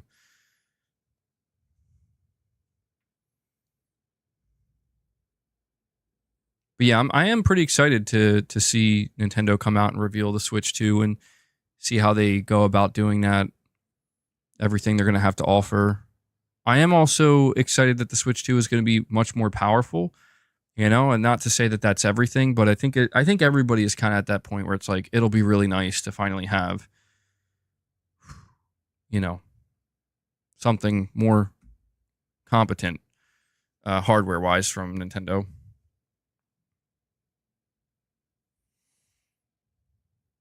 And then we have the Genius 200X with a super chat saying, "I'm stoked for Astro and want Cerny to show up somehow as a boss." Oh, you know what? The Genius, I got to tell you this. It's funny you should mention that, like Mark Cerny showing up as a boss. I watched the rapid fire interview with the director of Astrobot. It was done by Min-Max Games, where they asked him like rapid fire, like 120 questions or something like that. It's a really interesting interview. A lot of different stuff revealed. One of the things that was asked is if Astro is ever going to meet a human in game, like a human character, not a bot. And the director said it might happen sooner than you think, which confirms that he's going to, like, Astrobot's going to meet somebody in this game, like some human. I don't know. And I was thinking, like, what could it be? Mark Cerny? I will also say that Mark Cerny was name dropped in this interview where you think it'll be Aloy. Mark Cerny was name dropped where apparently Mark Cerny did play Astrobot, and his response after playing it was, quote, "Now that's a game," end quote. So that's what Mark Cerny had to say about Astrobot. I bet you, dude, Mark Cerny's next platinum trophy is going to be Astrobot. But you say here, regarding the PlayStation 5 Pro, I will probably grab a disc drive just in case. I would hold off for right now, Genius, just until we get official confirmation, because everything I'm saying about the disc drive being compatible, it's speculation. Sony has not officially confirmed anything yet. So I wouldn't purchase. I mean, I guess if you want to purchase it, if you really feel like you need to, just make sure you don't open it and you can return it. But I would recommend holding off until Sony officially announces it and confirms that, yes, the disc drive that's available now for $80 works on the PS5 Pro. Yeah, Astrobot is Mark Cerny approved, bro.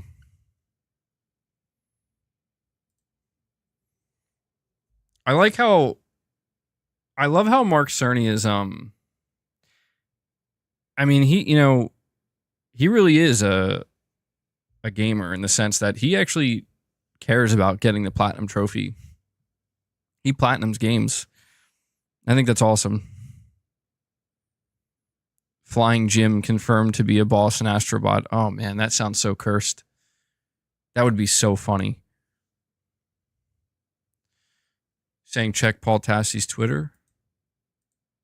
Let me go check.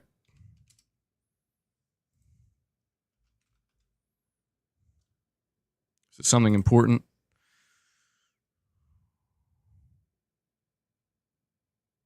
A source with knowledge of the situation has told me that Black Myth Wukong is not currently on Xbox because of an exclusivity deal and is not delayed because of any sort of technical issue. God damn. Bro, if that's true, Sony, listen, if that's true, Sony is fucking, they are nasty, bro. I'm not saying I'm not going to jump to conclusions, but that would explain Microsoft's response, dude. I mean, we did hear like a week ago or earlier this week. My bad, not a week ago. We heard it earlier this week that apparently it's due to like a memory leak or something in the Series S version, which I guess sounds pretty believable. But dude, if that's true, I don't know, man. Somebody's going to have to figure out if Paul Tassi's source is legit or not. That would be wild. And you know what would make it wild? The idea of Sony money hatting a game is not at all wild. It's not. Like, dude, we know Sony does this. Sony money hats games. They did it with Silent Hill 2 Remake. Silent Hill 2 Remake is being marketed alongside the PS5 Pro. Or just the PS5. It's going to be exclusive for a year, and then after that year, it's probably going to release on Xbox. Why would they hide it? That, to me, is the part that's so weird. If it's true, again, we don't know if it's true, but that's some nasty shit right there. Like, why hide it?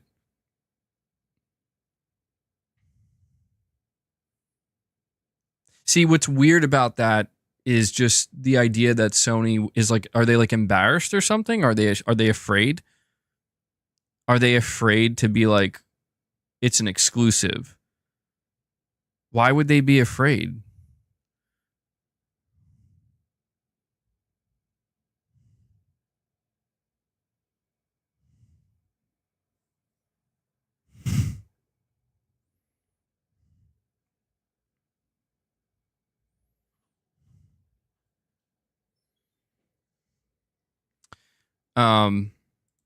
Waylark, you're saying the Black Myth Wukong memory leak is a genuine problem with the game. It starts to lag on PS5 when left on pause for an extended time. I didn't know that.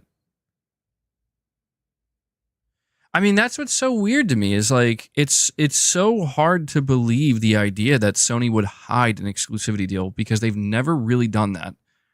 Why would they hide it? It is much easier to believe that the game just simply is struggling on the Series S and that's what's stopping it. But I mean, look, I don't know how trustworthy Paul Tassi is with this type of stuff.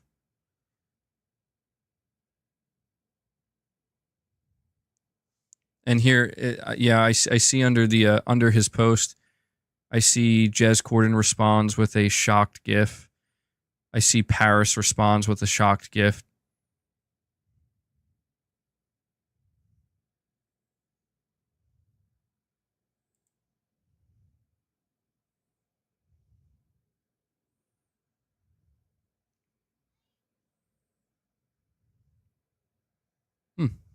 I guess it wouldn't be the most shocking thing in the world, right? Sony's been known to money hat exclusivity. What would be shocking is the idea of them hiding it. Why hide it? What's the reason? If Sony really did pay for Black Myth Wukong exclusivity, they clearly went out of their way to hide it. I would love to know why, because there has to be a reason.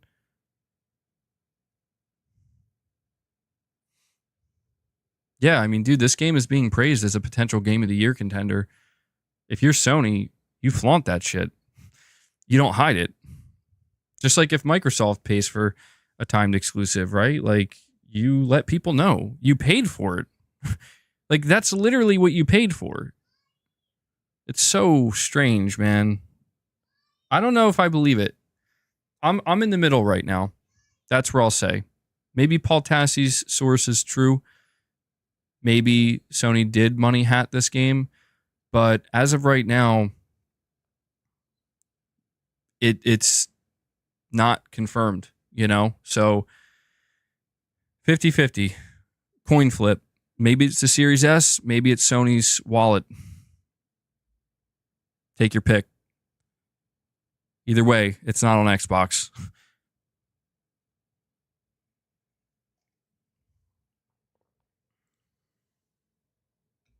Capone, you're saying, bro, they slipped it under the table. Come on. But that's what I mean. Like, but why? Why slip it under the table? Sony's always making these deals. Maybe, you know what? Hold on. I will say this. Maybe it was a request from the developer. What about that one? Maybe the developer, maybe Sony was like, hey, you want to strike a deal? And they were like, sure, but here's part of our agreement. You can't really market it as an exclusive. Like, see, I don't know, though. Why would Sony agree to that? I don't know. It's a weird situation. I'm sure we'll get clarity soon.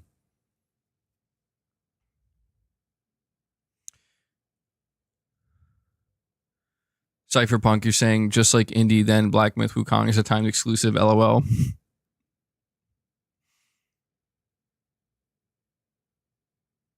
I mean, if it would be good news in a way, I think, for Xbox players if it was a timed exclusive, because it would confirm that, oh no, they can release it on Xbox. Like, it's not a technical problem, and the Series S as well. So I feel like if you're an Xbox player, you know, on the console, that would probably make you feel a little, I mean, annoyed at Sony, but a little bit better. That I think that's the better outcome for the Xbox players than finding out like, oh no, you just missed out on this game for technical reasons, hardware limitations. I think that would actually suck worse, because with the timed exclusivity deal, while it sucks you have to wait, it will come. Usually within a strict time frame, 3 months, 6 months, 1 year. But when you're talking about a game being delayed indefinitely,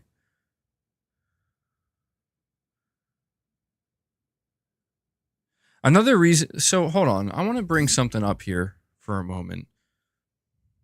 Waylark, you're saying maybe to look good for the FTC, future acquisitions? Oh yeah, you know what? Okay. Yeah, that's interesting. That's interesting, Waylark. I didn't think of that. That's a good point. Why would Sony hide exclusivity deals? Yeah. I will say though, man, like, something that makes me also take a step back from that thought process though is like, if Sony's in the court of law, right, and this stuff needs to be like, we need to know what exclusivity deals you have. I don't think Sony can hide that. You know, maybe they can hide it from the public, but I don't think they can hide it from the regulators. You know? Yeah, like the FTC would find out. They would have to. It could be a publicity thing. Maybe Sony is afraid. If they did truly strike an exclusivity deal, maybe they would be afraid of the public finding out, and it would look really bad on them, and it'd create a lot of negativity. Let me check something up. Let me look something up here though.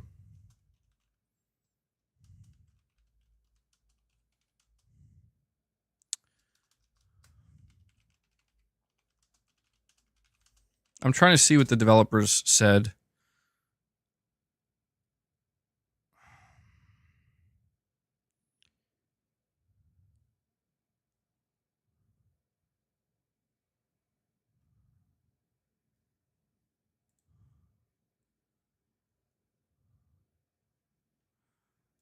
Sorry for the dead air. I remember the developers specifically stated why it's not coming to Xbox. Maybe I can find it on their Twitter.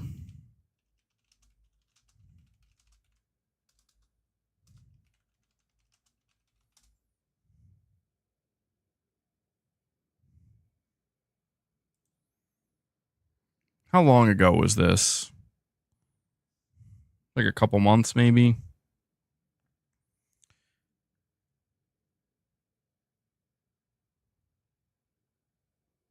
Why can't I find it? Guys, I know I'm not crazy. I need somebody to help me out here. When did we see that last trailer for Black Myth Wukong? And it was the trailer where at the end it just showed PS5 and it didn't have the Xbox logo. What event was that at? Because I'm trying to find a specific tweet that they put out. It was that day where they explained what was going on with the Xbox situation. I can't find that tweet. Summer Game Fest, and that was in June. All right, let me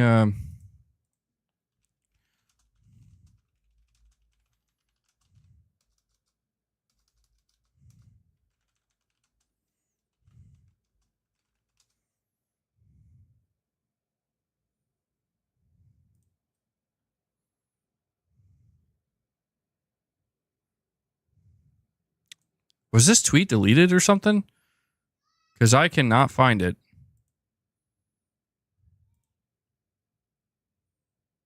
Oh, wait, hold on. Nope, that's still not it. Why can't I find this tweet? I know I'm not crazy. I know it exists. Maybe I am crazy. It was a lie. Living a lie. This art hurt me. You're living a lie. Shout out to anybody who knows what the hell I'm saying. If you know the reference.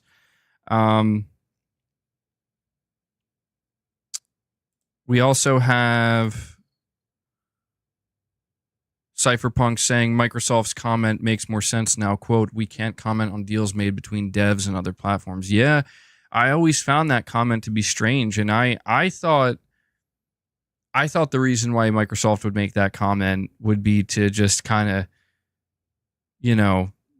it's like one of these technicalities where we're not confirming they have a deal, but we're just saying if there were to be one, we couldn't comment on it, where they're not explicitly stating that there is a deal and that's what's preventing it.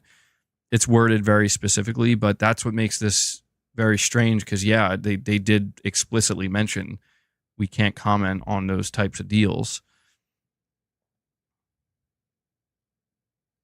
Mr. B, you're saying I'll believe the studio over Paul Tassi. I do too, but I'm getting a little bit concerned that I can't find this tweet. Maybe it wasn't a tweet. It was just a statement they put out. Surely they would have put it on their Twitter.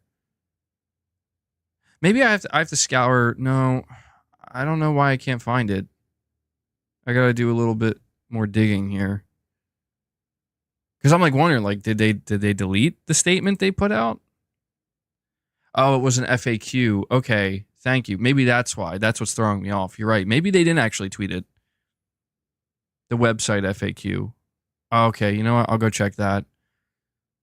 Before I do, though, we have OK Kapapa with a super chat saying it barely runs on PS5. It would be really bare on this Series S at best. The Xbox base is small. It's business. Yeah. Yeah, I mean, that's true, too. That's the whole thing here. It's like if we're looking at it through like Occam's razor, right? The most likely answer is the answer. The most obvious answer is the answer. Like the most obvious answer is this is a game that is showing some signs of struggling to a degree on the PS5. So, it's most likely it's going to have the same issues or much worse issues, I should say, on the S. Kane Z7 says, I found it. I'm going to tag you, MBG. All right. Let me, I appreciate that. Hopefully I can find your tag. I always have trouble finding when people tag me.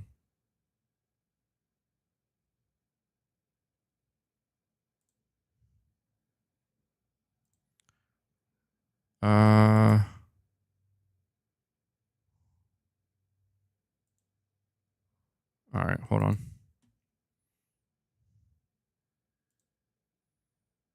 Okay, thank you. I got it. Thank you, Kane Z7. I think this is it. Okay, this was from the Q&A. Yeah, so June 7th, our pre-order CG trailer just premiered at Summer Game Fest. Pre-orders live, PS5, Steam, Epic Game Store. And then somebody posted underneath that a screenshot, and I'm going to have to check to see if this Q&A still exists. We got to make sure. So it clearly was real. They say PC and PS5 users can enjoy the full game starting August 20th, 2024.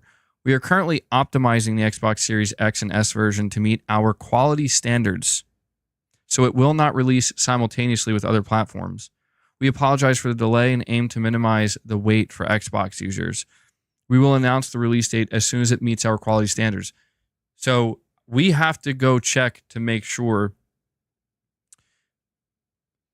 Here we go, Devil Shooter.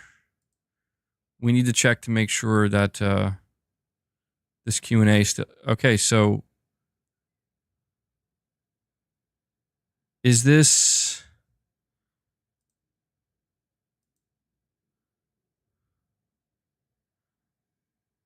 I don't think this is the official one, though. This looks different.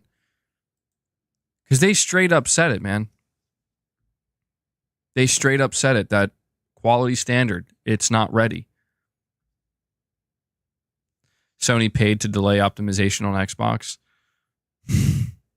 Yo, how crazy would that be if that's how they chose to word it? Yeah, Sony paid us money. They didn't say why, but we just decided, we're gonna delay optimization. No, I don't think that makes any sense. I mean, in the FAQ, let me see if I can find it.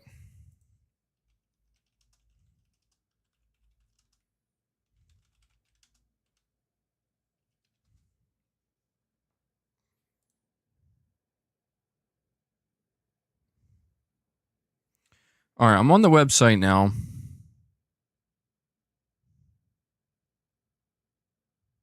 Let's see if I can find it. Official website. Uh-oh. I think this might be in Chinese.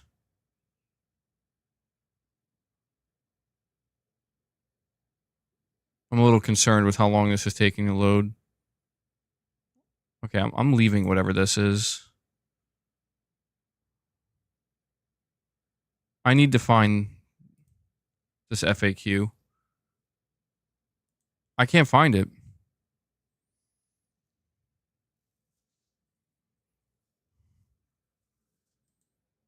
And these websites that it's referring me to are all in Chinese.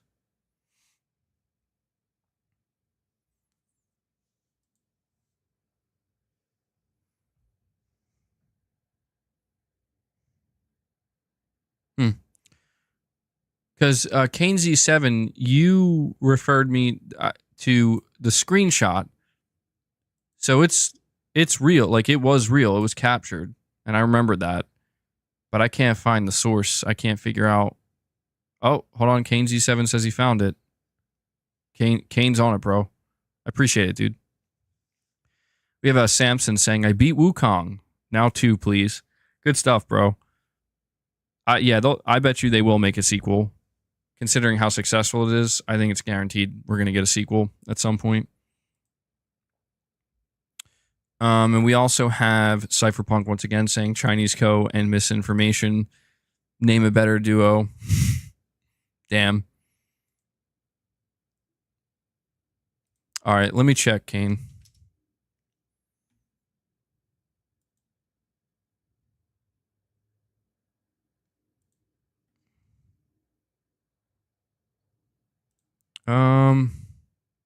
I didn't get anything yet. You might.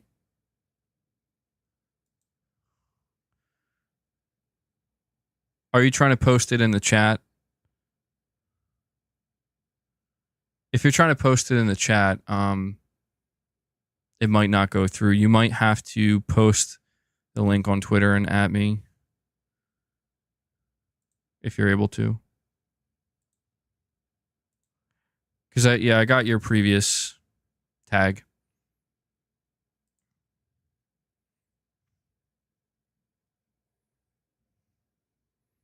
Saying my Twitter PS5 Pro is doing big numbers.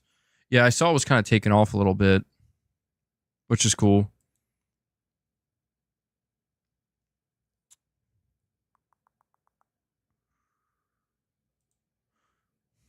All right, Kane. I'll wait for it.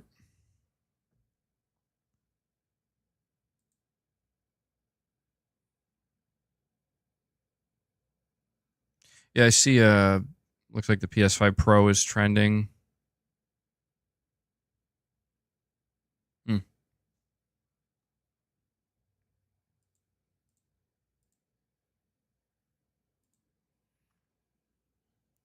So what do you think, guys? Do you think that, what do you think is more likely, that Sony struck a exclusivity deal, or that they're just not able to get it running right? Let me see. All right. You're saying go to news. Okay.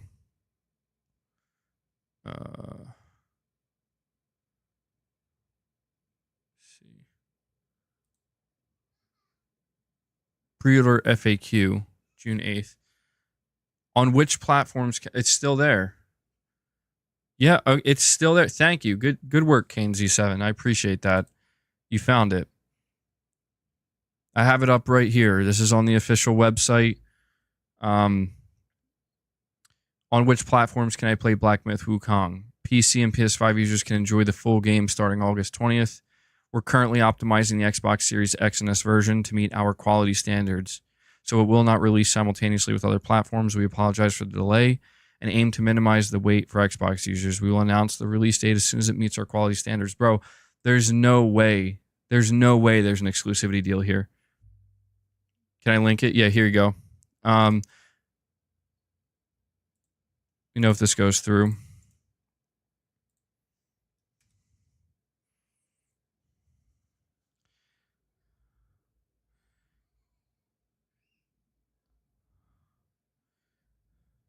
Sony paid them to focus on optimizing the PS5 rather than the Xbox. I mean, dude, listen, I'm not saying it's impossible, but that would be such a shady deal. That would be such a shady deal. I don't believe it.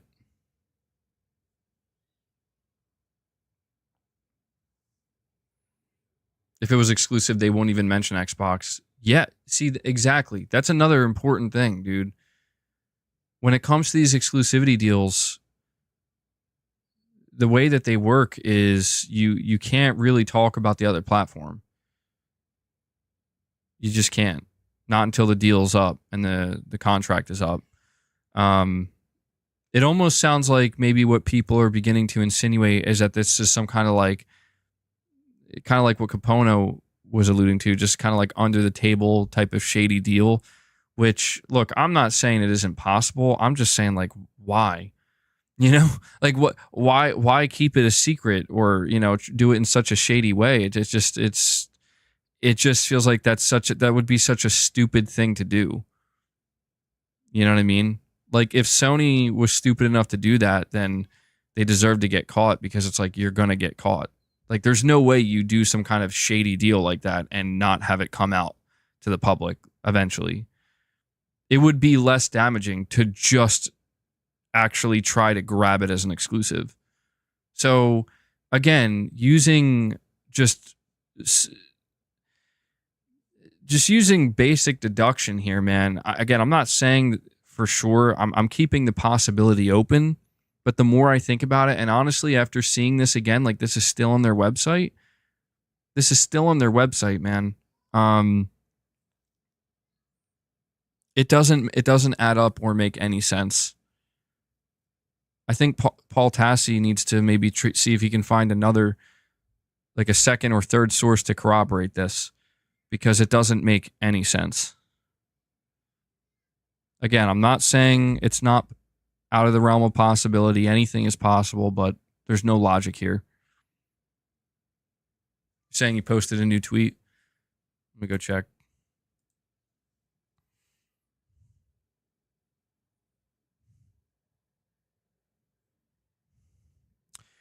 He says, a source with knowledge of the situation has told me that Black Myth Wukong is not currently on Xbox because of an exclusivity deal and is not delayed because of any sort of technical issue. He continues, from the start, the statements from Game Science and Microsoft conflicted with each other, with Game Science citing optimization, while Microsoft cited, quote, deals with other platform holders.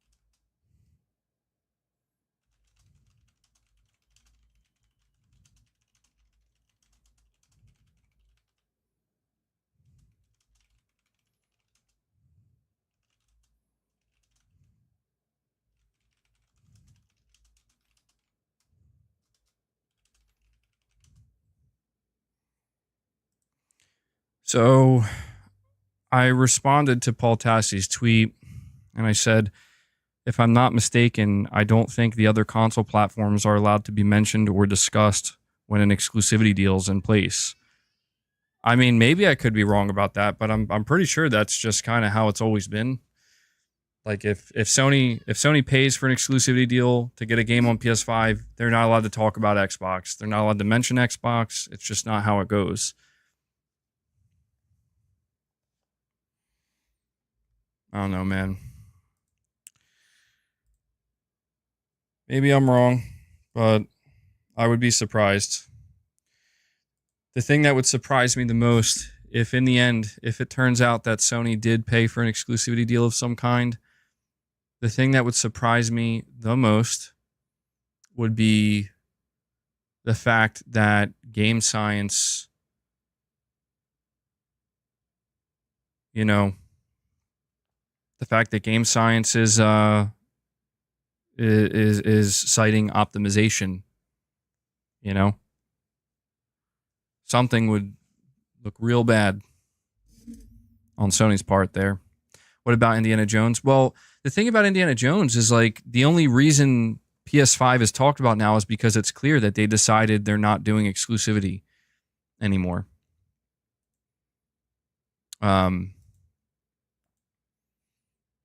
You know, and that's all it boils down to. That's really it. It's a different situation, you know.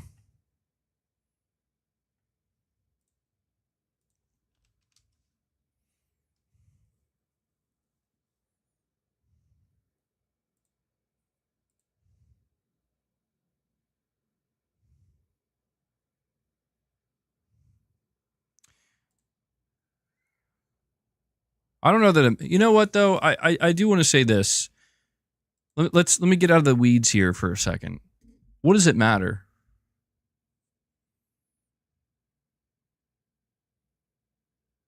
Truthfully, what does it matter?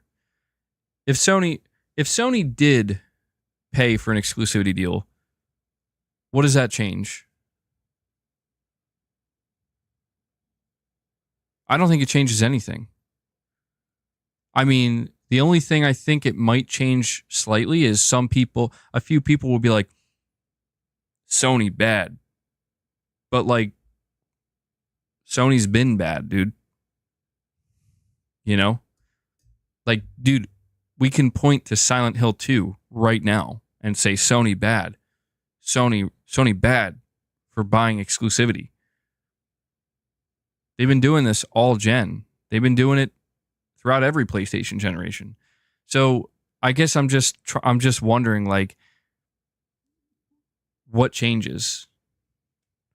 I guess, you know, the only thing that would stand out is, again, game science's reasoning. It's like, that's strange. Yeah, Final Fantasy. Sony went crazy with the exclusivity of Final Fantasy, which is over now, by the way. Final Fantasy will no longer be exclusive to PlayStation. But yeah, they didn't hide that at all. I don't think anything changes. I think it's just basically like, yep, Sony doing what they do.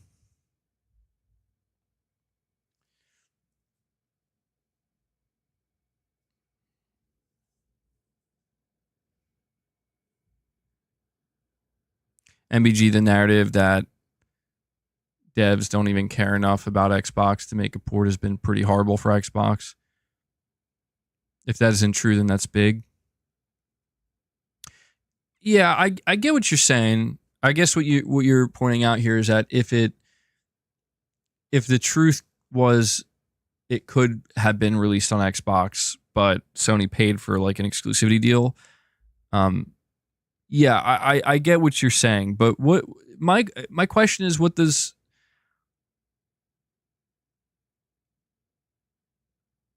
doesn't make sense to me here is that, like, the idea that they would cite difficulty developing for the Xbox as a cover-up for an exclusivity deal that Sony has made, the only way that makes any sense is if Sony has been hiding all of their exclusivity deals up until this point.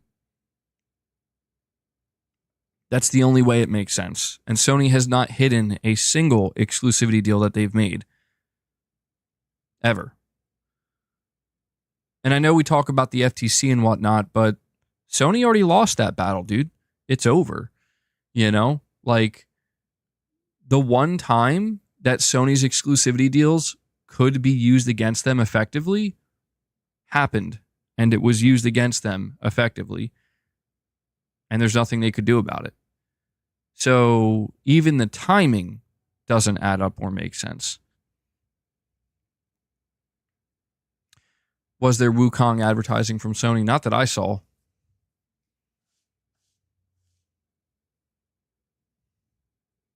Let's look at Stellar Blade. Stellar Blade was announced for Xbox when it was first revealed, and then Xbox was removed, and it was officially formally announced that Sony paid for exclusivity. Do you see what I'm saying? Like, that was a game that came out this year too. So the accusation that Sony made a deal in some shady way, this accusation is being made during the same year where they just released a high-profile AAA game that they literally took away from Xbox. They paid to keep it off of Xbox, and they didn't hide it. So I don't know.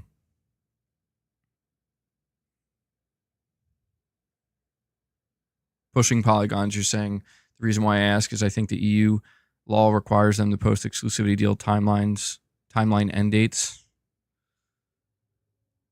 Yeah, I don't know. We'll see what comes of it.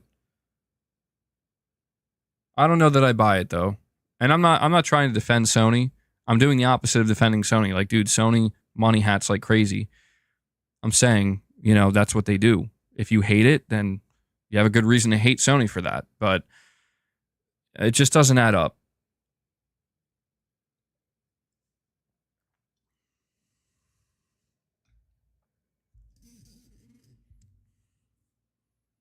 Sony once paid Rockstar to keep GTA off of Xbox. I'll never forget that story I heard where Xbox had the opportunity. They had the opportunity to strike GTA 3 as an exclusive for Xbox, and they were like, nah, we don't really believe in this. We don't really think this is good enough. I'm telling you, man, the Xbox brand has been cursed from day one. That is like the most cursed thing I ever heard. If you recall the advertising for Final Fantasy and a few others, they state 6-month exclusivity in small text in their trailers. Exactly, pushing polygons. So even on that level, like, this wouldn't make sense.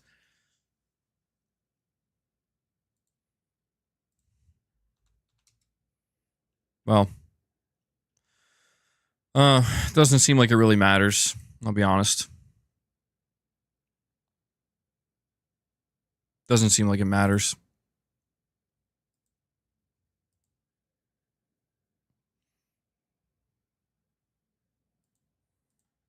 Hang out with you guys here a little bit longer. Sony barely marketed Wukong. I mean, they just basically marketed it the same way that they market every other third-party game that comes to their platform. I think they would just post trailers of it on their YouTube channel.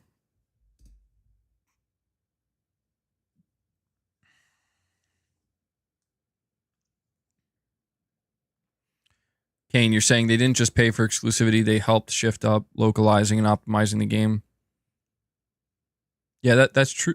Excuse me, that's true too, Kane.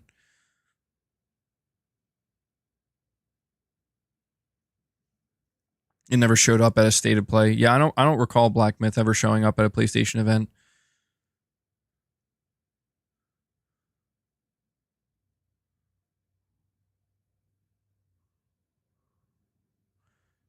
Anonymous Boss, yeah, I saw that, dude. Michael, you're saying, why are you sad today, my friend? Do I seem sad? I've seen multiple people say that. It's a new era for MBG.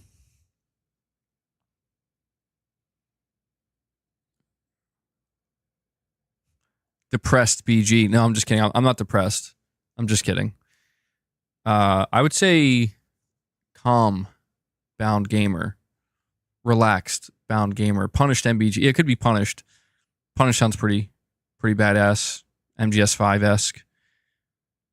Chill bound gamer. Mr. Bill says you don't seem sad. You just seem like you're chilling at home. It's yeah. I definitely know I'm like much more mellowed out today than I normally am.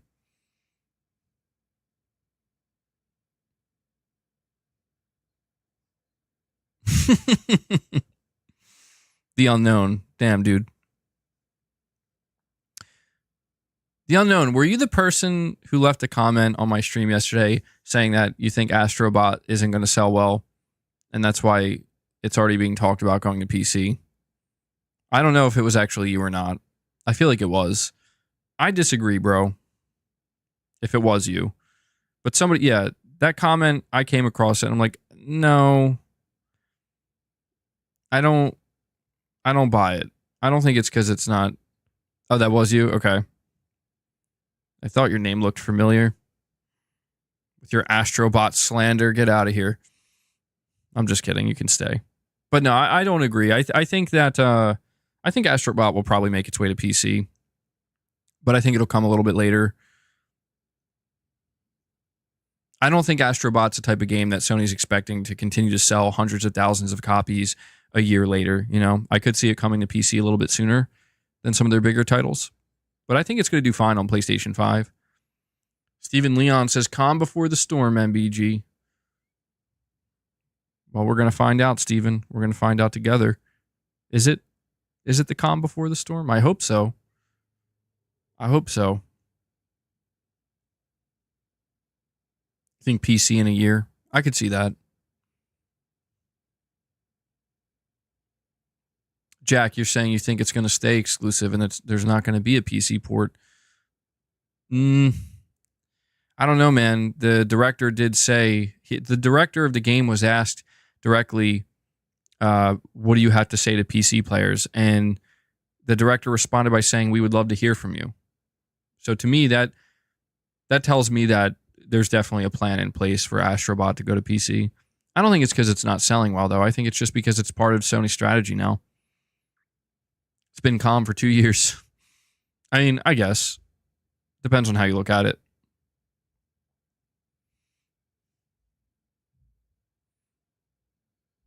I can understand where you're coming from, Jack. I mean, Astrobot does seem like one of those titles that wouldn't go to PC. And I'm sorry, Jerry A., I almost missed your member chat. My bad. Jerry A., member for 9 months, says, bruh, it's the worst kept secret. Sony money had a Black Myth only to not promote it. Exactly. Sony paid good money to say nothing about it. Jerry gets it. We also have ACM, a member for 13 months. He says, if one is failing to see the beauty in life, then they have not yet seen enough darkness. Damn, ACM getting really deep out of nowhere. Trying to be poetic right now. Chill, ACM, chill. No, I like that, though. It's interesting.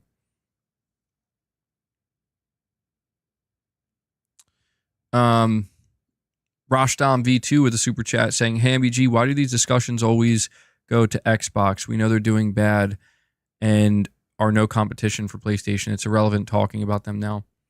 Well, to be honest, the only reason it went to Xbox this time was because after we finished talking about the PS5 Pro and Marathon, is somebody informed me that Paul Tassi put out a tweet saying that he was in contact with a source that claimed that there in fact was an exclusivity deal between Sony and Game Science for Black Myth Wukong, and that's why it didn't go to Xbox. So I would say in this case, that's why it came up. I mean, look, I know that there are people, they don't want me to talk about Xbox in any capacity. And, you know, I'll tell you this. I'm not going to make the mistake that I previously have where I said I'm not going to talk about Xbox anymore. I'm never going to say that again because that's just not true. I talk about the gaming industry. And so what I feel more comfortable saying is that while Xbox is not my preferred platform, and I don't even have an Xbox console right now. I did play Hellblade 2 this year, by the way. I just want to put it out there. This is nothing against you, Rosh Dom, but I'm just putting it out there. I played an Xbox game this year. Just saying. I played Grounded. I played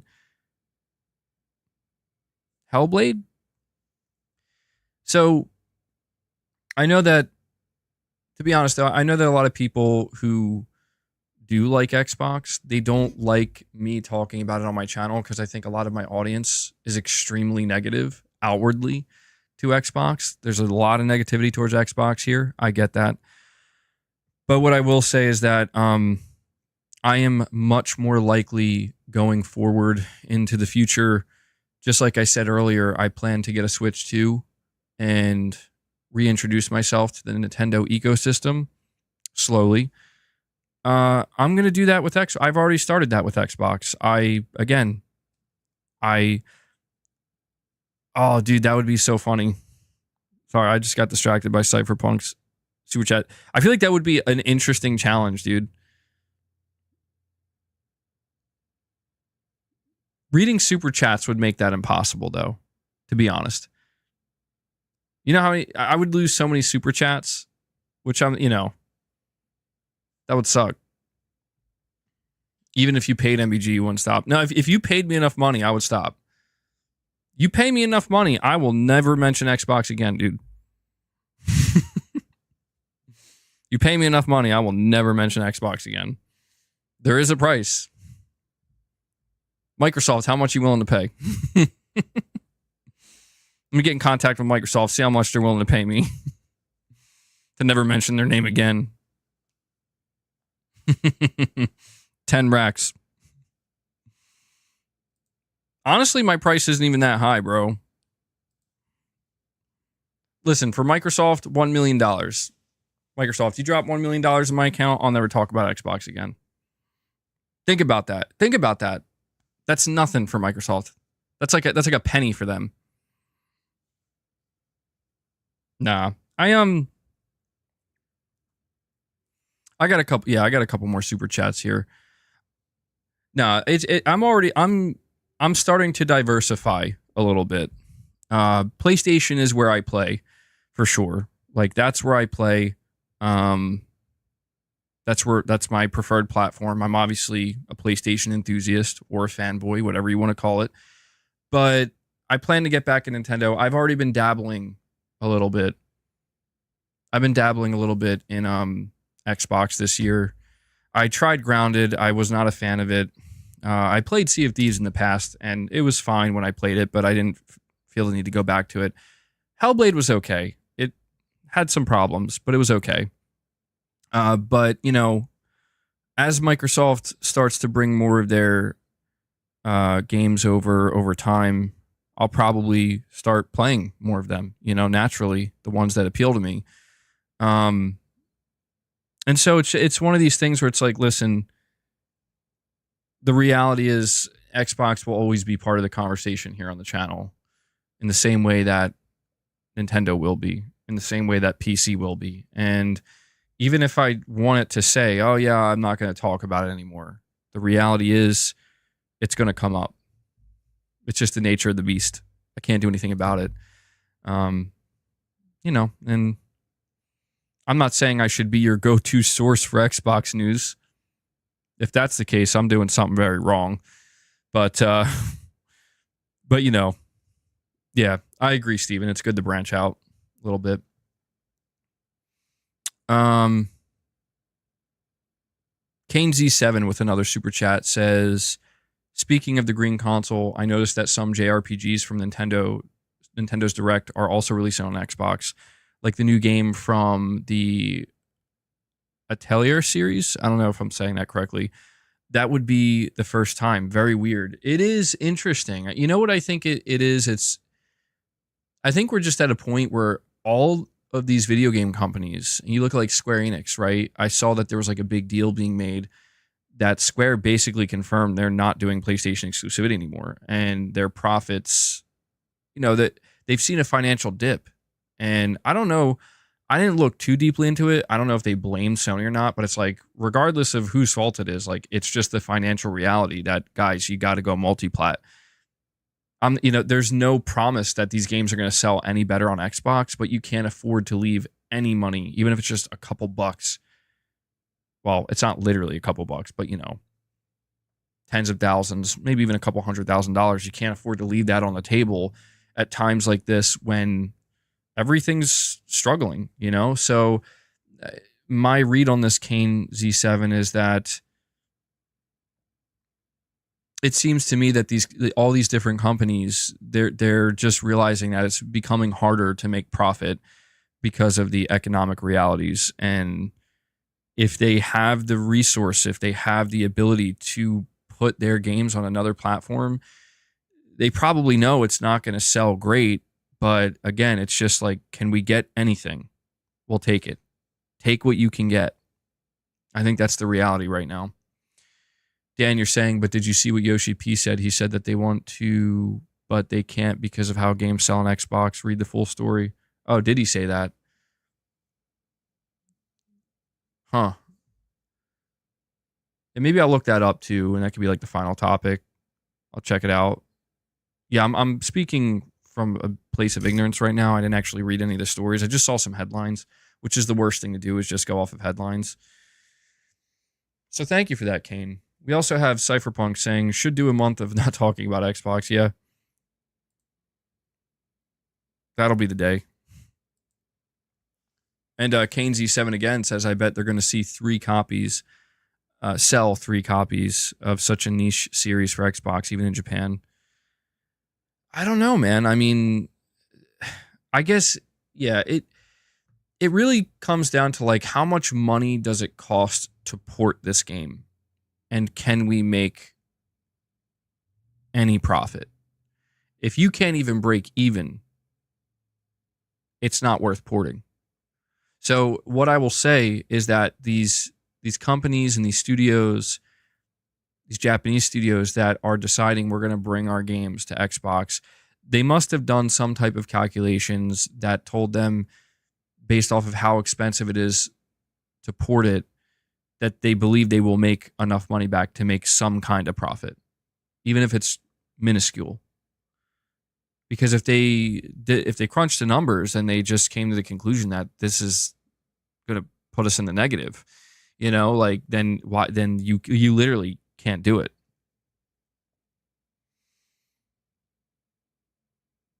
We have Jerry A with a super chat. He says, PS5 Pro, the world's most powerful console. Congrats, Sony. Yeah, it's pretty crazy that we've reached that point where the mid-gen refresh is coming, but Microsoft is not partaking. And the Xbox Series S had that tagline, right? I mean, Microsoft hasn't really marketed that way in the past couple of years, but interesting to see how it all played out, Jerry. We have Cypher Hashira, member for 34 months. Thank you for that long-term support. You're saying with games like Dead by Daylight, Texas Chainsaw, and other games like that, wonder if we will get a sequel to Evolve. Yeah, these asymmetrical live service games. How is Texas Chainsaw doing now? Surely that doesn't have that much of a player base at this point, right? Dead by Daylight's still going strong. I don't know, man. I don't think we're going to see another Evolve, unfortunately. I think that game was not handled well.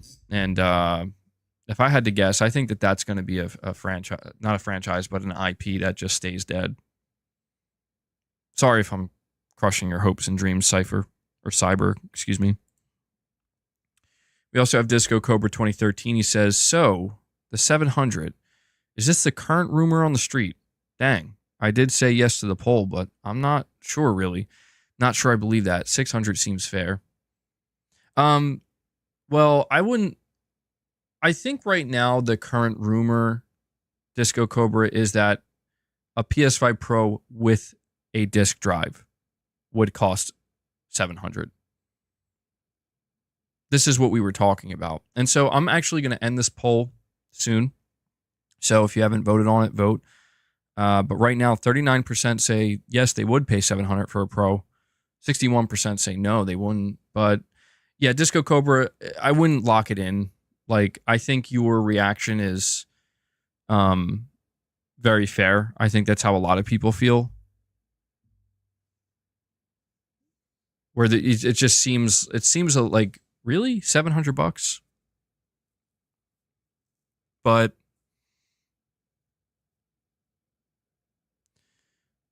I think it's going to start at 600.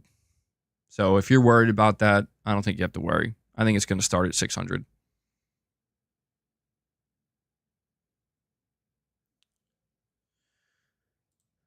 Let me go check out this situation with Final Fantasy, though.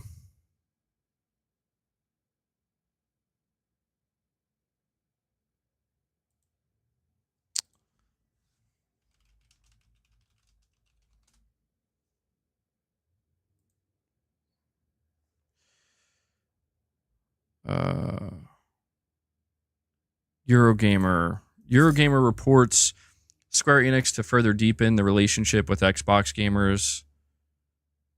Final Fantasy XIV producer and director Naoki Yoshida has said Square Enix would like to go further deepen its relationship with Xbox gamers following the release of the MMORPG on Microsoft's console. The game's arrival on Xbox was announced at the Final Fantasy XIV Fan Fest in Las Vegas last year, where Xbox boss Phil Spencer took to the stage. It then released March 21st. Speaking to Eurogamer at Gamescom, Yoshida noted that players have been waiting a long time for the Xbox release, but it's had a really strong response with communities growing on the platform. Of course, Final Fantasy 15 was released at that point in time. FF14 was not available on Xbox, he said, and it is a fact that currently FF16 is not available on Xbox. So with that in mind, it is true that because of the amount of time that has elapsed since then, the Final Fantasy fan base on Xbox has reduced. With Final Fantasy XIV as an opportunity, we can take this opportunity to strengthen the community on Xbox towards the Final Fantasy franchise. I think this is where we would take more communication and work on establishing the community moving forward. And this is important, not for Final Fantasy XIV, but I would say for Square Enix. With Final Fantasy XIV's release on Xbox, Phil Spencer spent a lot of his time and a lot of effort and put in a lot of hard work into making it a reality. So we would like to make the best of that and further deepen the relationship with Xbox gamers moving forward. Yoshida noted as a general argument that Xbox has struggled in Japan due to the low number of users. Naturally, because we are Japanese developers, we have a desire for many people in our country to play our games, said Yoshida, adding it's really a tough point in terms of the business standpoint. He continued, however, at Square Enix, we have been changing our policy, so now we are moving towards the policy of releasing our games on a multi-platform basis, and we really want as many players as possible to play our titles. So with FF14 as a starting point, we do want to release more Square Enix games on Xbox, and there will be more of our titles released on Xbox. So I hope players will look forward to future things to come onto the platform. So yeah, I mean, the writing is on the wall here, guys. No more exclusivity for Square. No more PlayStation exclusivities for Square. Final Fantasy will not be exclusive anymore. At least I think that's obvious. The only game that I think is maybe questionable is maybe the third part of Final Fantasy VII. I could see them having to like fulfill a contractual obligation. Maybe they already signed that deal, so they have to see it through. But yeah, I mean, the sales of FF7 Rebirth and even Final Fantasy 16, they weren't, these games, I don't think they flopped. I think it would be unfair to say that. I mean, it doesn't seem like they flopped, but it's also fair to say that they did not meet the expectation. They did not sell well enough. So it's like I said, man, I've stated this multiple times. They got to do what they got to do. Any company that is running into any financial problem, if they believe going multi-platform is going to solve their problem, then they should do it. There's no reason for them not to. I mean, unless Square Enix was trying to sell a console or something, you know, there's no reason for them to go multi-plat. And when Final Fantasy 17 comes out, I'm not going to care that it's on Xbox. I'm still going to buy it probably on PlayStation. And I'm still going to enjoy it. Yeah, that's true too, Josh. Square Enix has been criticized in the past for having like unreasonable expectations, but I mean, this is the way it's played out.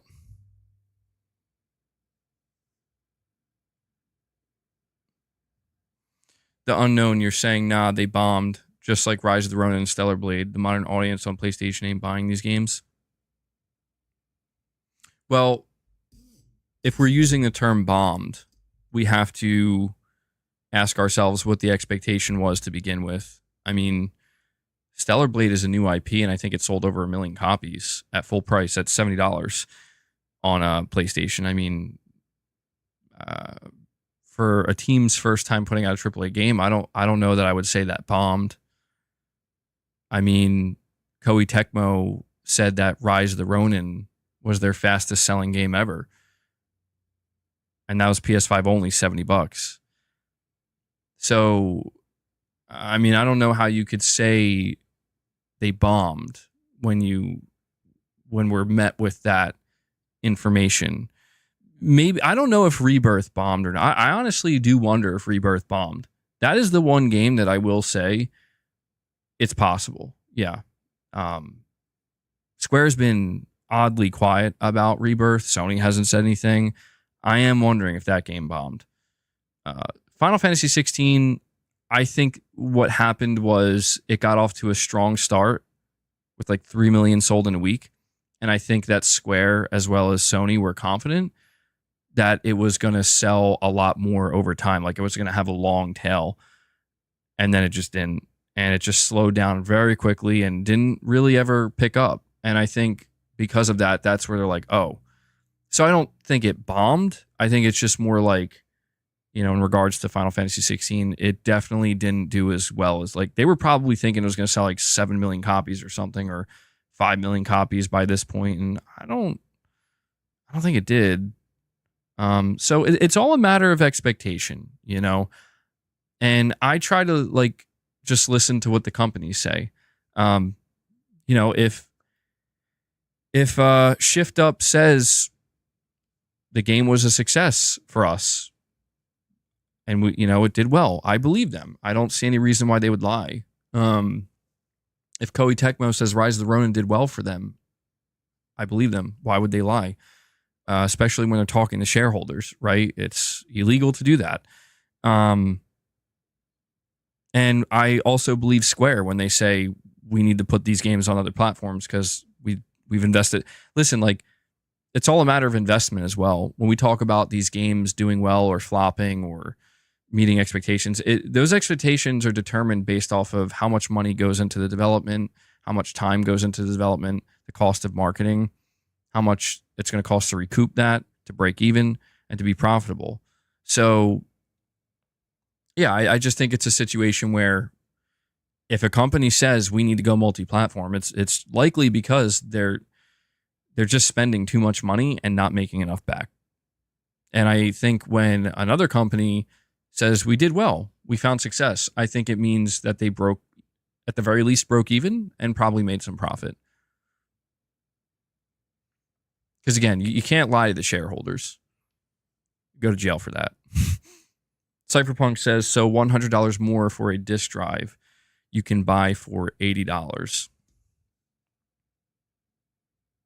Well, see, that's the thing. I think the way it's going to happen is the PS5 Pro, $600. And you have to buy the disk drive separately for $80. So I guess what we're really looking at here, Cypherpunk, is a $680 PS5 Pro disc model. So not quite $100 more. Waylark says, today anything under 5 million sales is probably seen as a fail. I will say that the marker for success has been, the bar, I should say, the bar for success in the AAA space has been raised due to how expensive it is to develop these games. It does differentiate, though. We need to keep that in mind, Waylark. It does differentiate for every game. For example, like it's easier for me to believe Koei Tecmo, even if they sold 2 million copies or 2.5 million when it's all said and done.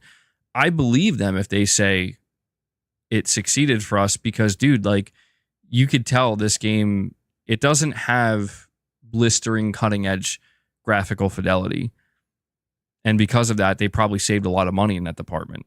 So overall, I think the cost of a game like Rise of the Ronin probably doesn't match the cost of a game like Ghost of Tsushima or Ghost of Tsushima 2.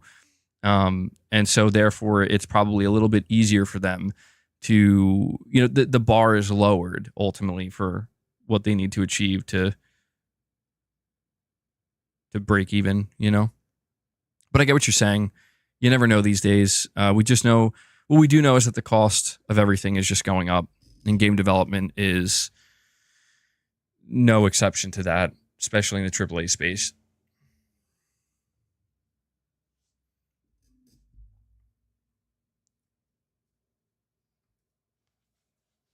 There's only a $50 gap now, so why would the gap be $100 or even $80? You know, that's a good point. You know what I could see Sony doing? If they really wanted to? Just for the sake of consistency, if they do release one single model of the PS5 Pro and it's digital, and then they say like the current disk drive attachment that you can buy separately is compatible with it, I could see them dropping the price of that disk drive attachment to $50. Just for the sake of simplicity and consistency, you know? So it's like base model, $600, digital only. You buy it with the disc attachment. The disc attachment is $50. Maybe I'm giving Sony too much credit, though. Who am I kidding? They're probably not going to do that. You're saying, I mean, from the new leak, $599 digital, $699 disc, if real. Is there a new leak? Or are you talking? Hold on.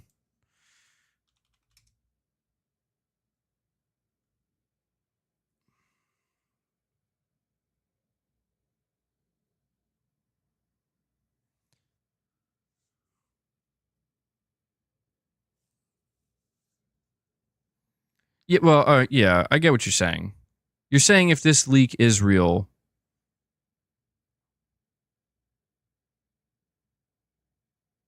Uh-oh. It just said that my chat disconnected, but then came back. Guys, are we good? I'm just letting you know if my stream suddenly disconnects, that's it. That's the end of the stream. This happened earlier this week. So I'm just putting it out there. If it ends, it ends. I don't know, man. I'm at a point. I feel like I've talked about the PS5 Pro price so much. I'm like, I feel like my brain's fried. Where it's like, I don't even care at this point, man. I'm ready to just stop talking about it and just let Sony. When you're ready to tell me the price of the Pro, I'll be here, bro. I'll be here. I'm not going anywhere. You guys said I just lagged out for a second. Okay. Yeah, that's concerning. I don't know. When this happened and I got disconnected from my stream suddenly, I went to go check my my internet modem, and it was just like completely I don't know, it had like a red sign on it, like the internet was just completely disconnected, and I just wiggled the wire a little bit and then it reconnected. I'm like, what the hell?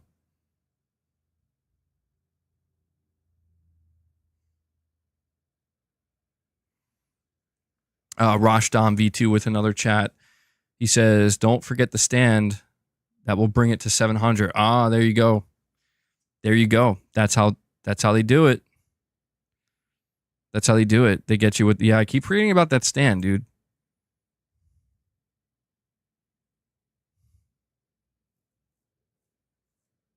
You're saying go check it. No, I think we're good. Check this out. There's an update from Ecstasis. I think that's how you say his name, by the way. I think I finally figured it out.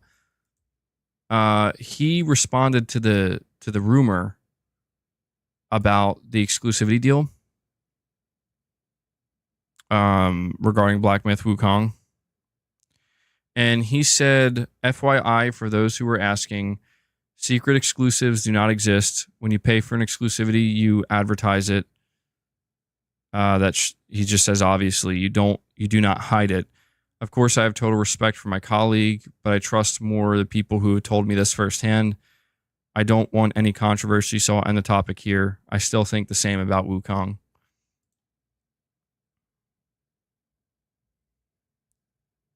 So, there we go.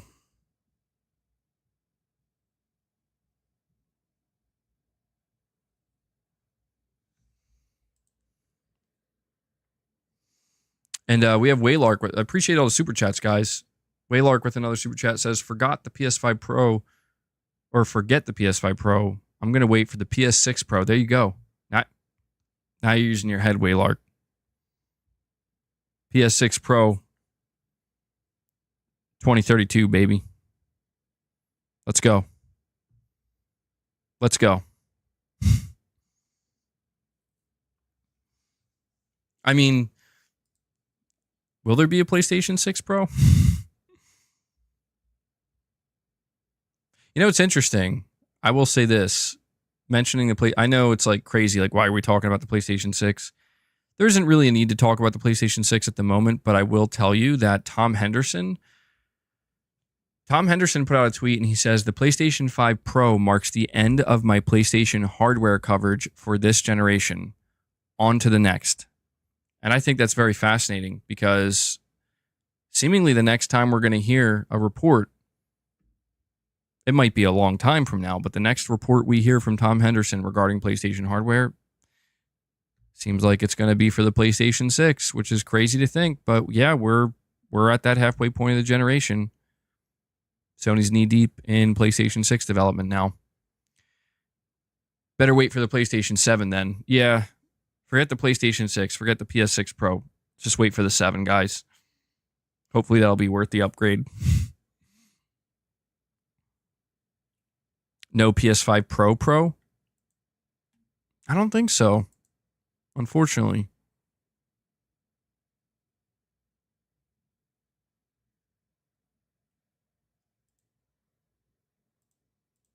Now Insider Gaming is reporting on it.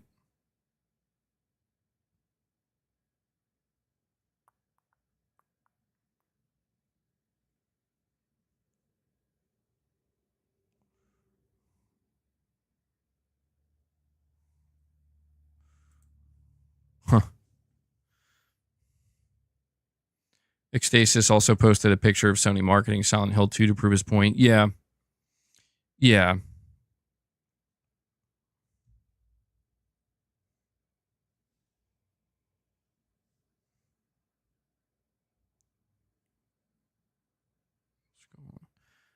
Cypherpunk again with another super chat. Appreciate it, buddy. Appreciate all the support.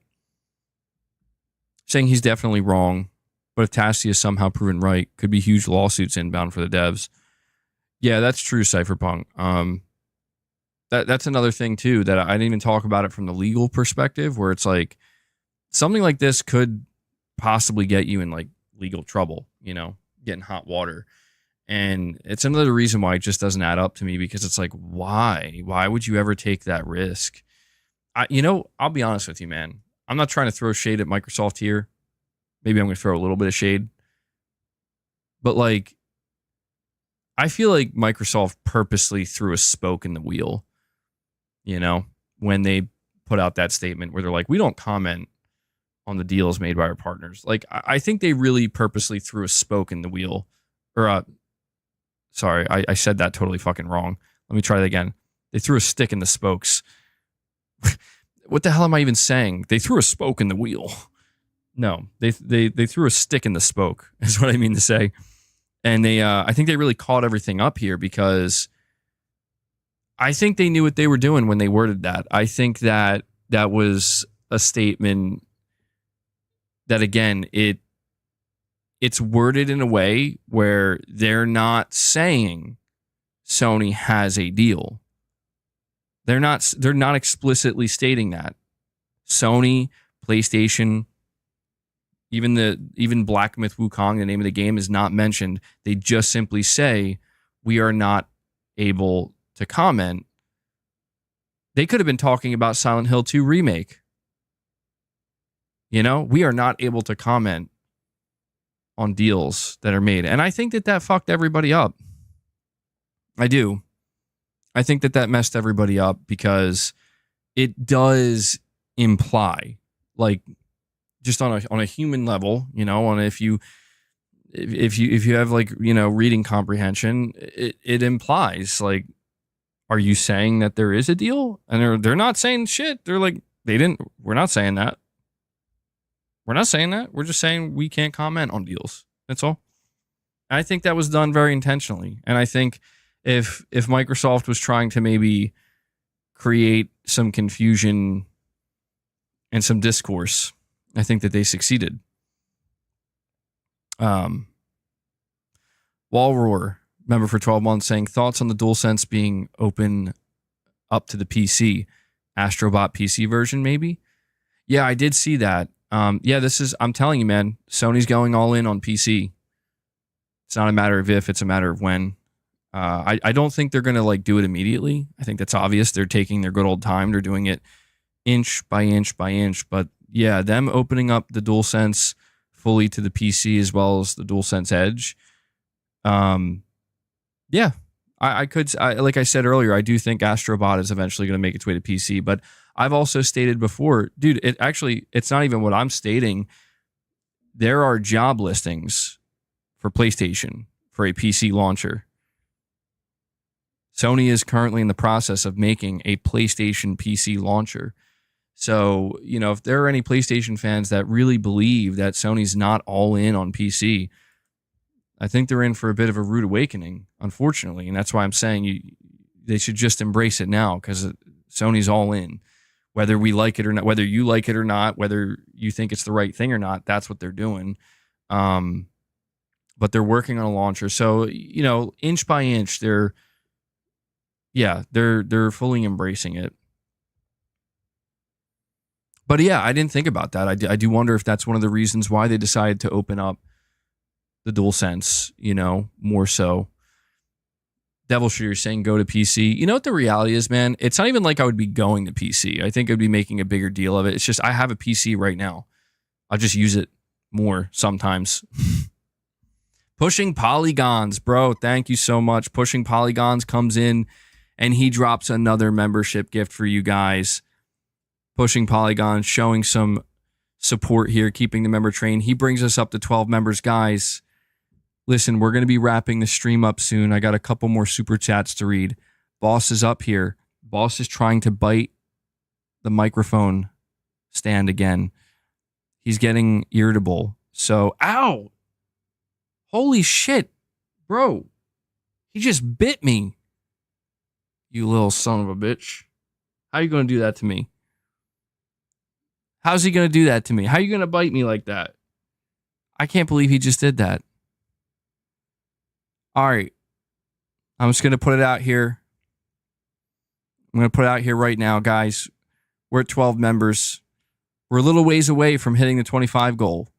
But I'm going to encourage everybody, if you want one last push, one last member train to get us to 25. If you're feeling it, let's make it happen. Boss will live if we don't make it happen. He'll live. But I got to deal with his shit. So it's up to you. Pushing Polygons dropped the single. Boss, I'm going to have to escort you over here, bro, so I can read these super chats. Here we go.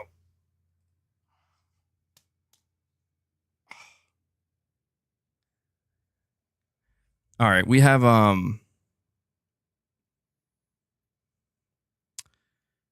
Waylark, you're saying, nah, that's how most companies would comment, in my opinion. You think so? I guess. I guess I see where you're coming from. I don't know, man. I just get this feeling that there was a little bit of shade. Microsoft was trying to throw a little bit of shade Sony's way.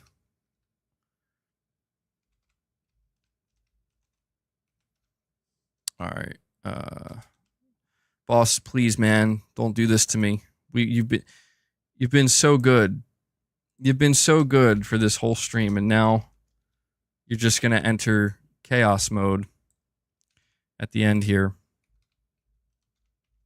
All right, let me read the remainder of these super chats. We have Pushing Polygons with the super chat. He says, what are your thoughts on a PS5 Super Slim? The Pro chip, either in bad yields or software capping, would improve Sony's BOM cost, which could lead to a price cut for the basic model 10 months from now. I think it's possible. Yeah, I mean, I think if Sony does have the opportunity to make an even smaller PlayStation 5, and that can lead to them actually reducing the price. Yeah, I can't believe Boss is making me hold him up with a flex right now, dude. I think that would be the wisest thing for Sony to do. And you could make the argument that Sony might need to do that, dude. Boss, don't make me have to get you in a chokehold here. Come on, bro. Why are you making me do this? If Sony wants to keep selling consoles, dude, if Sony wants to keep selling PS5s at a brisk pace, they might have no choice in the next year or two but to figure it out. Look at how desperate this cat is right now. He's like, please, please. Ow, bro. What?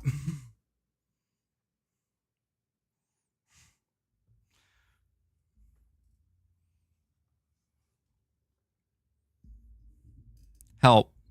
Chat, I'm actually asking for your help now. Stop it. Stop it. Stop it. Freaking savage. I said stop it. Help.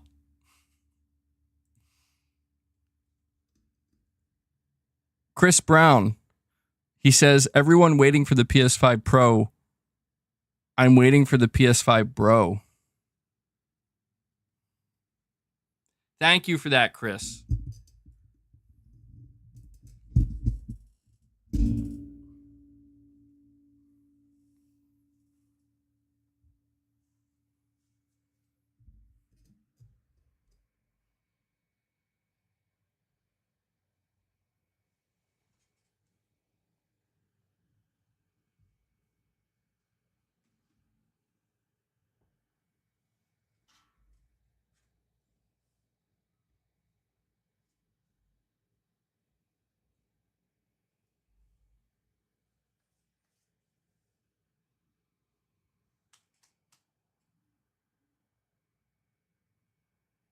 Bro, what the hell is that?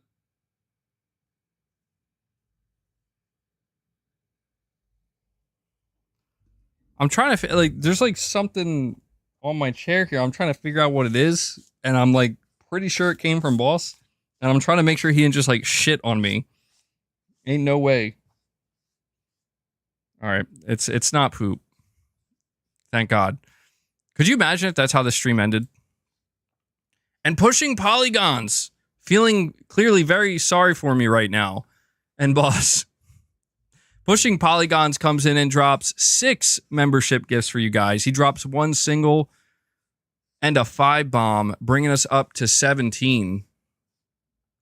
Yeah, I legit thought for a second that he dropped a turd or something. I'm like, there ain't no way.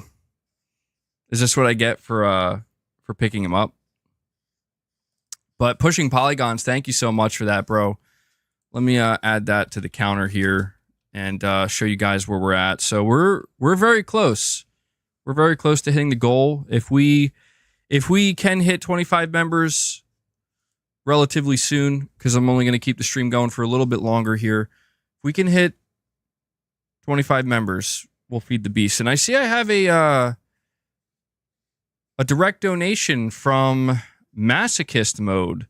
Dropped a $20 direct donation simply saying cheers. Well, thank you so much for that, bro. I really appreciate it. That's very kind of you. Appreciate all the direct donations you guys have been giving too. They definitely help a lot.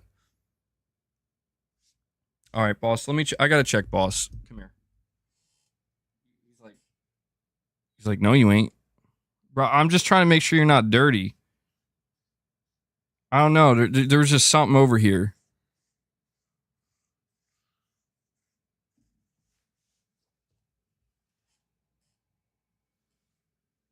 He's over here aggressively licking the curtain. Don't embarrass him.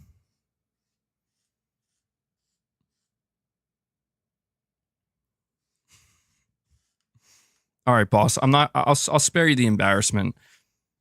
He's over here aggressively licking the curtain, dude. Where's the other cat? Luna. I don't think she's in here today. Boss is probably happy because of that, though.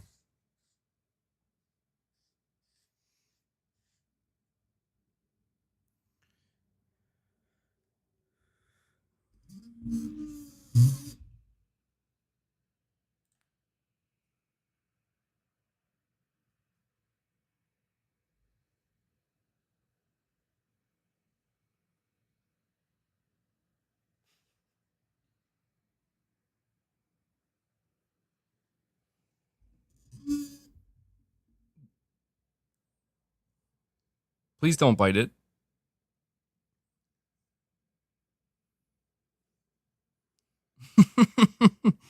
Capono says, bro, what a strange cat.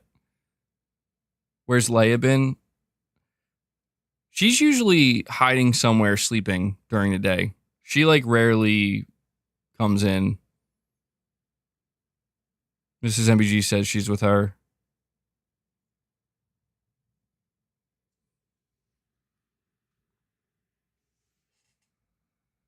Bro, you clean? All right. He's clean. I got a good look. I'm saying I'm not going to have you walking around my monitors and stuff.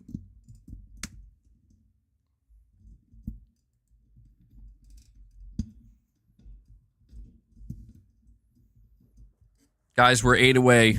We could do it. We're 8 away. We can make it happen.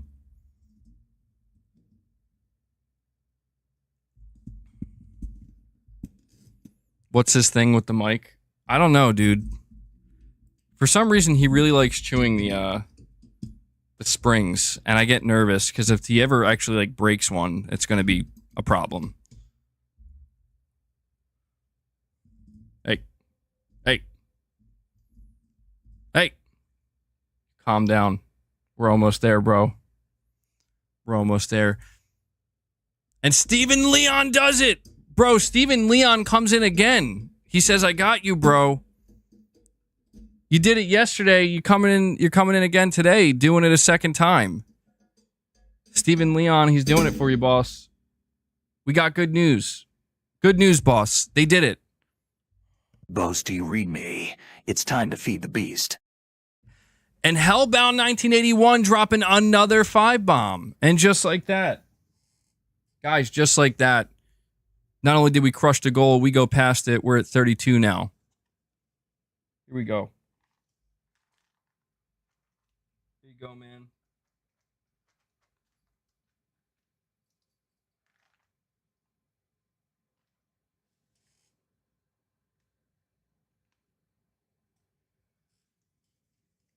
Boss is very happy now. I'm happy too. Thank you guys so much. I wasn't sure if we were going to make it. We did it though. Steven drops the 10 bomb. Hellbound drops the 5. That's 15 more members gifted, bringing it to 32 members. So amazing stuff there.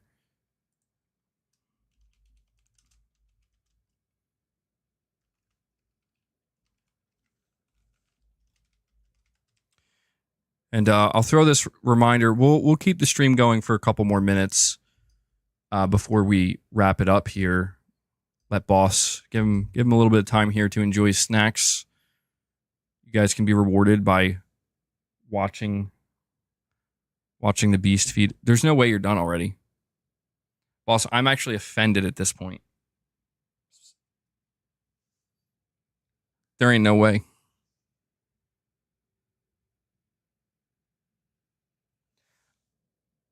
Boy, These people just paid good money to feed you. And you're just going to walk away like that? Maybe he's saving the rest for later. He did eat most of them. I get Luna in here. Finish it up. Boss, if you don't finish it, I'm going to bring Luna in and she's going to finish it out for you.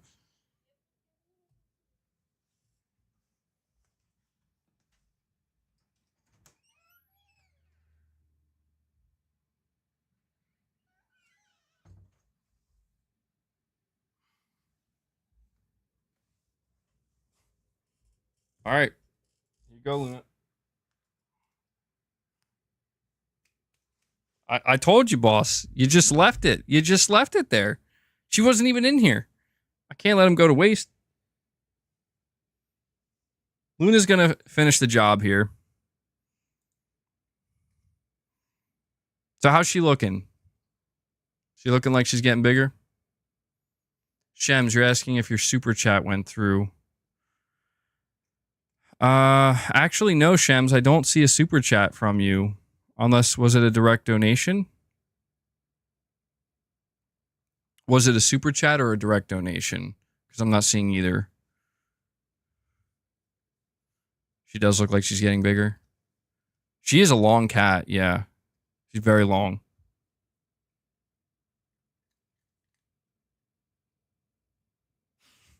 She is cute.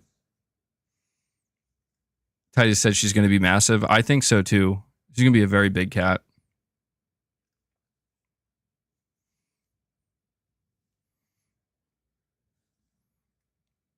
So, yeah, I want to throw this out here one more time. Because we just got a bunch of new member gifts distributed. To anybody here who, if you happen to be here and you got a membership gift, go check out the members lounges, okay?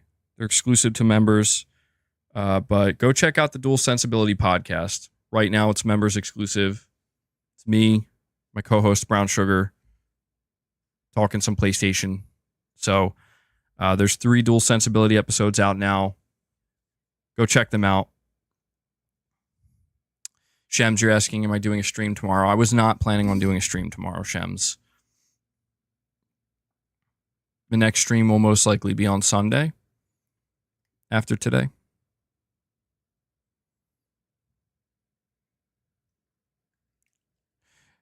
You're saying you're trying to super chat and it's not going through.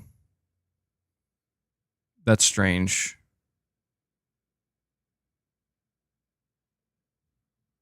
I don't know. On occasion, some people do say that they have some issues trying to super chat. Do I cover the PlayStation 5 Pro price in the Dual Sensibility podcast? Yeah, that's not a topic we discussed yet, but we're probably going to discuss that in the next episode. We did talk a little bit about the PS5 Pro, but we talked about it more from the angle of like what we expect to be shown and when it will be revealed. But we'll probably cover the details of the pricing soon. Mrs. MBG says fan funding is being weird with some people today, unfortunately. Yeah, I don't know what's up with that.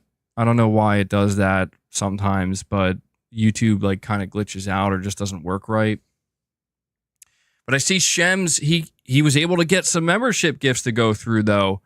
Shems coming in with the 5 bomb, keeping the member train going here at the tail end of the stream. Love to see it, man. So Shems, thank you so much, buddy. Let's get some W's flowing in the chat for Shems. He's keeping the member train going here. He brings us up to 37 on the day. So, well beyond 25 at this point.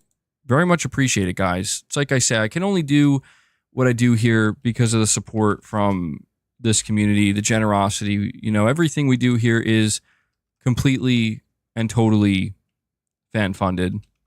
And, it's really nice to be able to do this. And it's awesome to see the community is so supportive. So, Shems, thank you so much for that, buddy.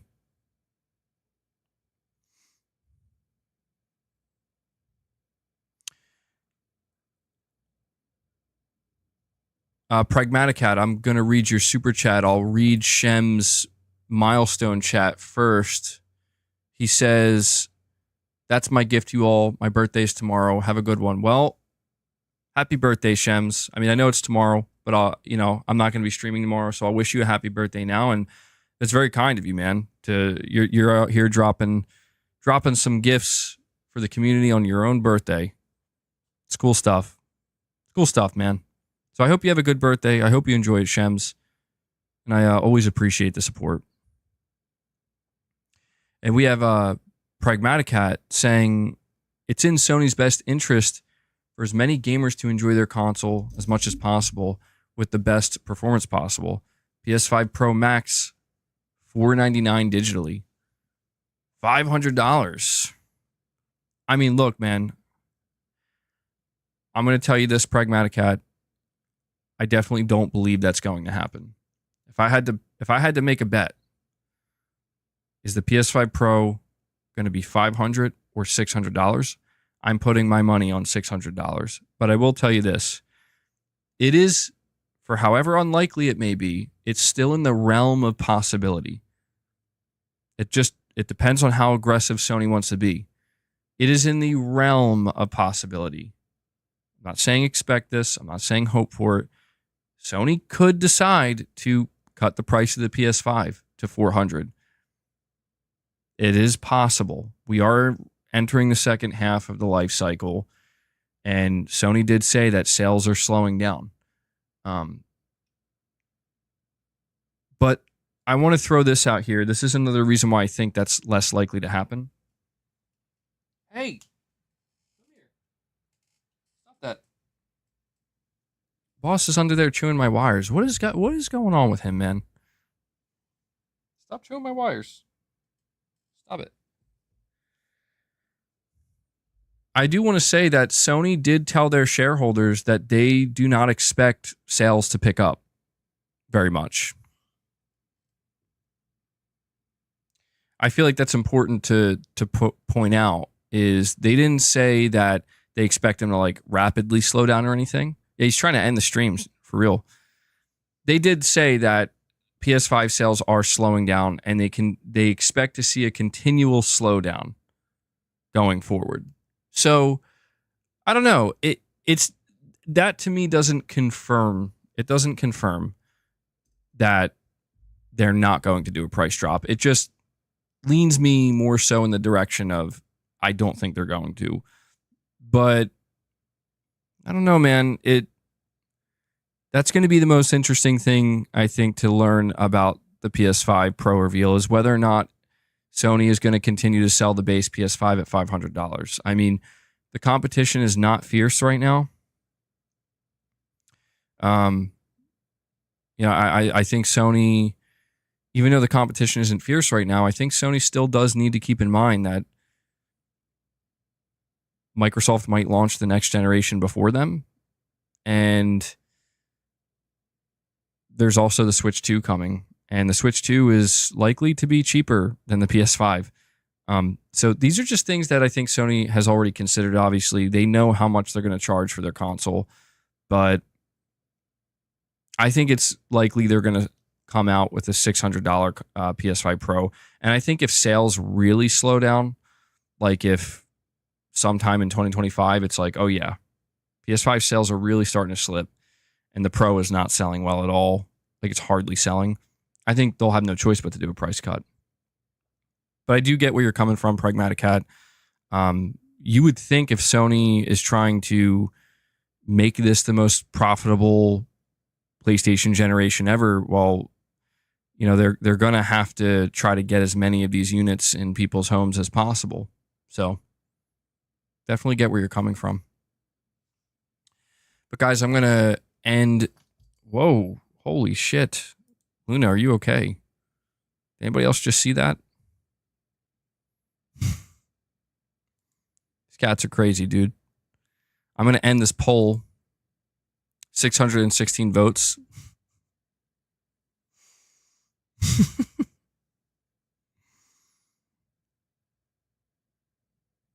Will you buy the PS5 Pro if it's $700? Here are the results. 617 votes, 60% say no, 39% say yes. So, I mean, I think that, I don't know. What do you think about those results? I mean, it's only based off of 600 votes, but is it surprising at all?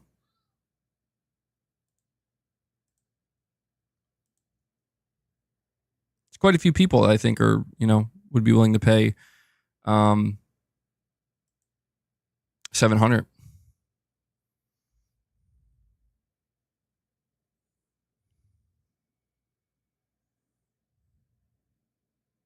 I mean, yeah, we do need to keep in mind that I'm assuming everybody here is a PlayStation fan. So I don't know that anybody here necessarily qualifies as a casual gamer.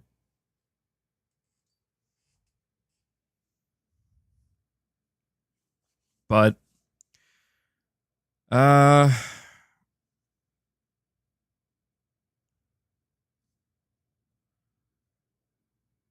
Gaming Survivor says part of the reason why consoles command such a high price now is because of the graphics wars. Yeah, that's true. The expectation is pretty high when it comes to AAA games and graphical fidelity. Remember, we are the hardcore. That translates to probably 10 to 20% in the general population. Very true, Titus. Very true.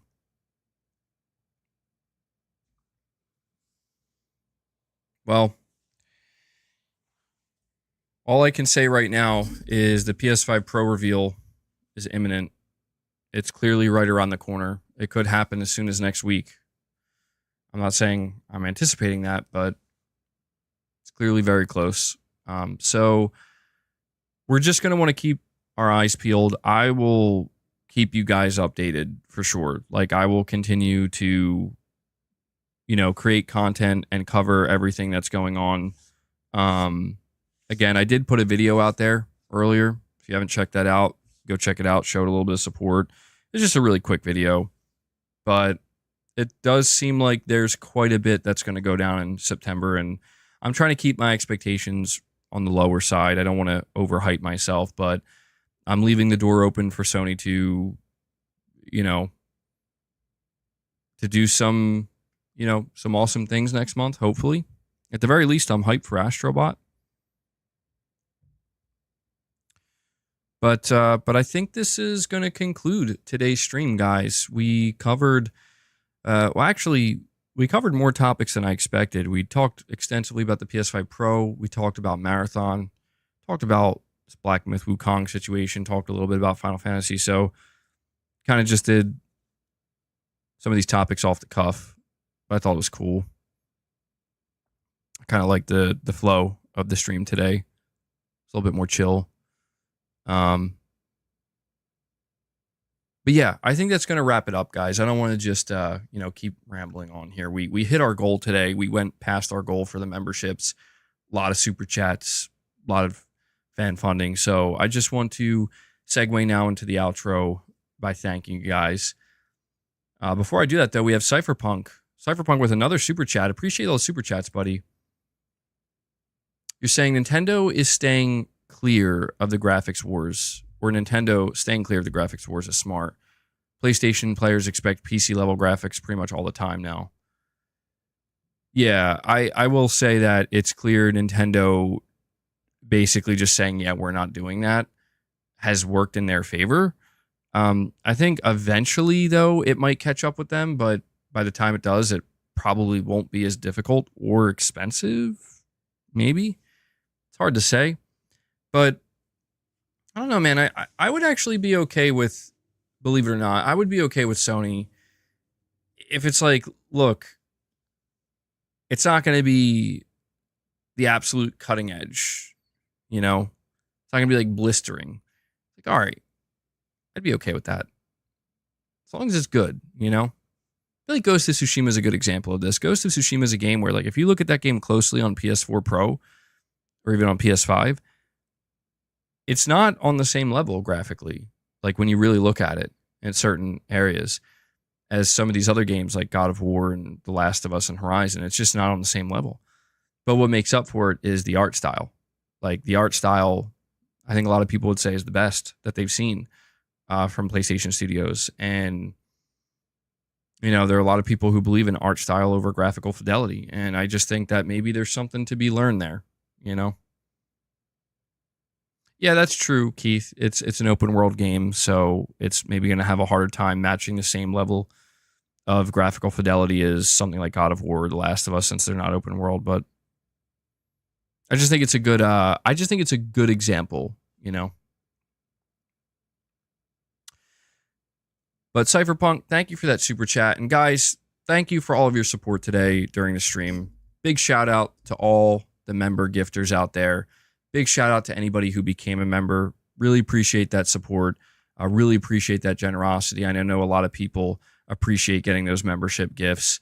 I also want to just make sure I extend a big thank you to everybody who dropped a super chat and dropped a direct donation. You guys really came out in force today. Again, sorry to sound like a broken record. You guys make it possible. You guys allow me to do this. I'm very thankful for that. I really do enjoy these conversations. I enjoy being able to do this on the channel and to continue to build this community and grow it. And so thank you guys so much for everything you do. I also want to give a shout out to Devil Shooter. He does the timestamps for the streams. So Devil Shooter, thank you so much, man. Really helps out a ton. And I do just want to encourage anybody, if you see Devil Shooter in the comments with the timestamps, give him some thanks, show him some support, show him some love. I know he really appreciates it.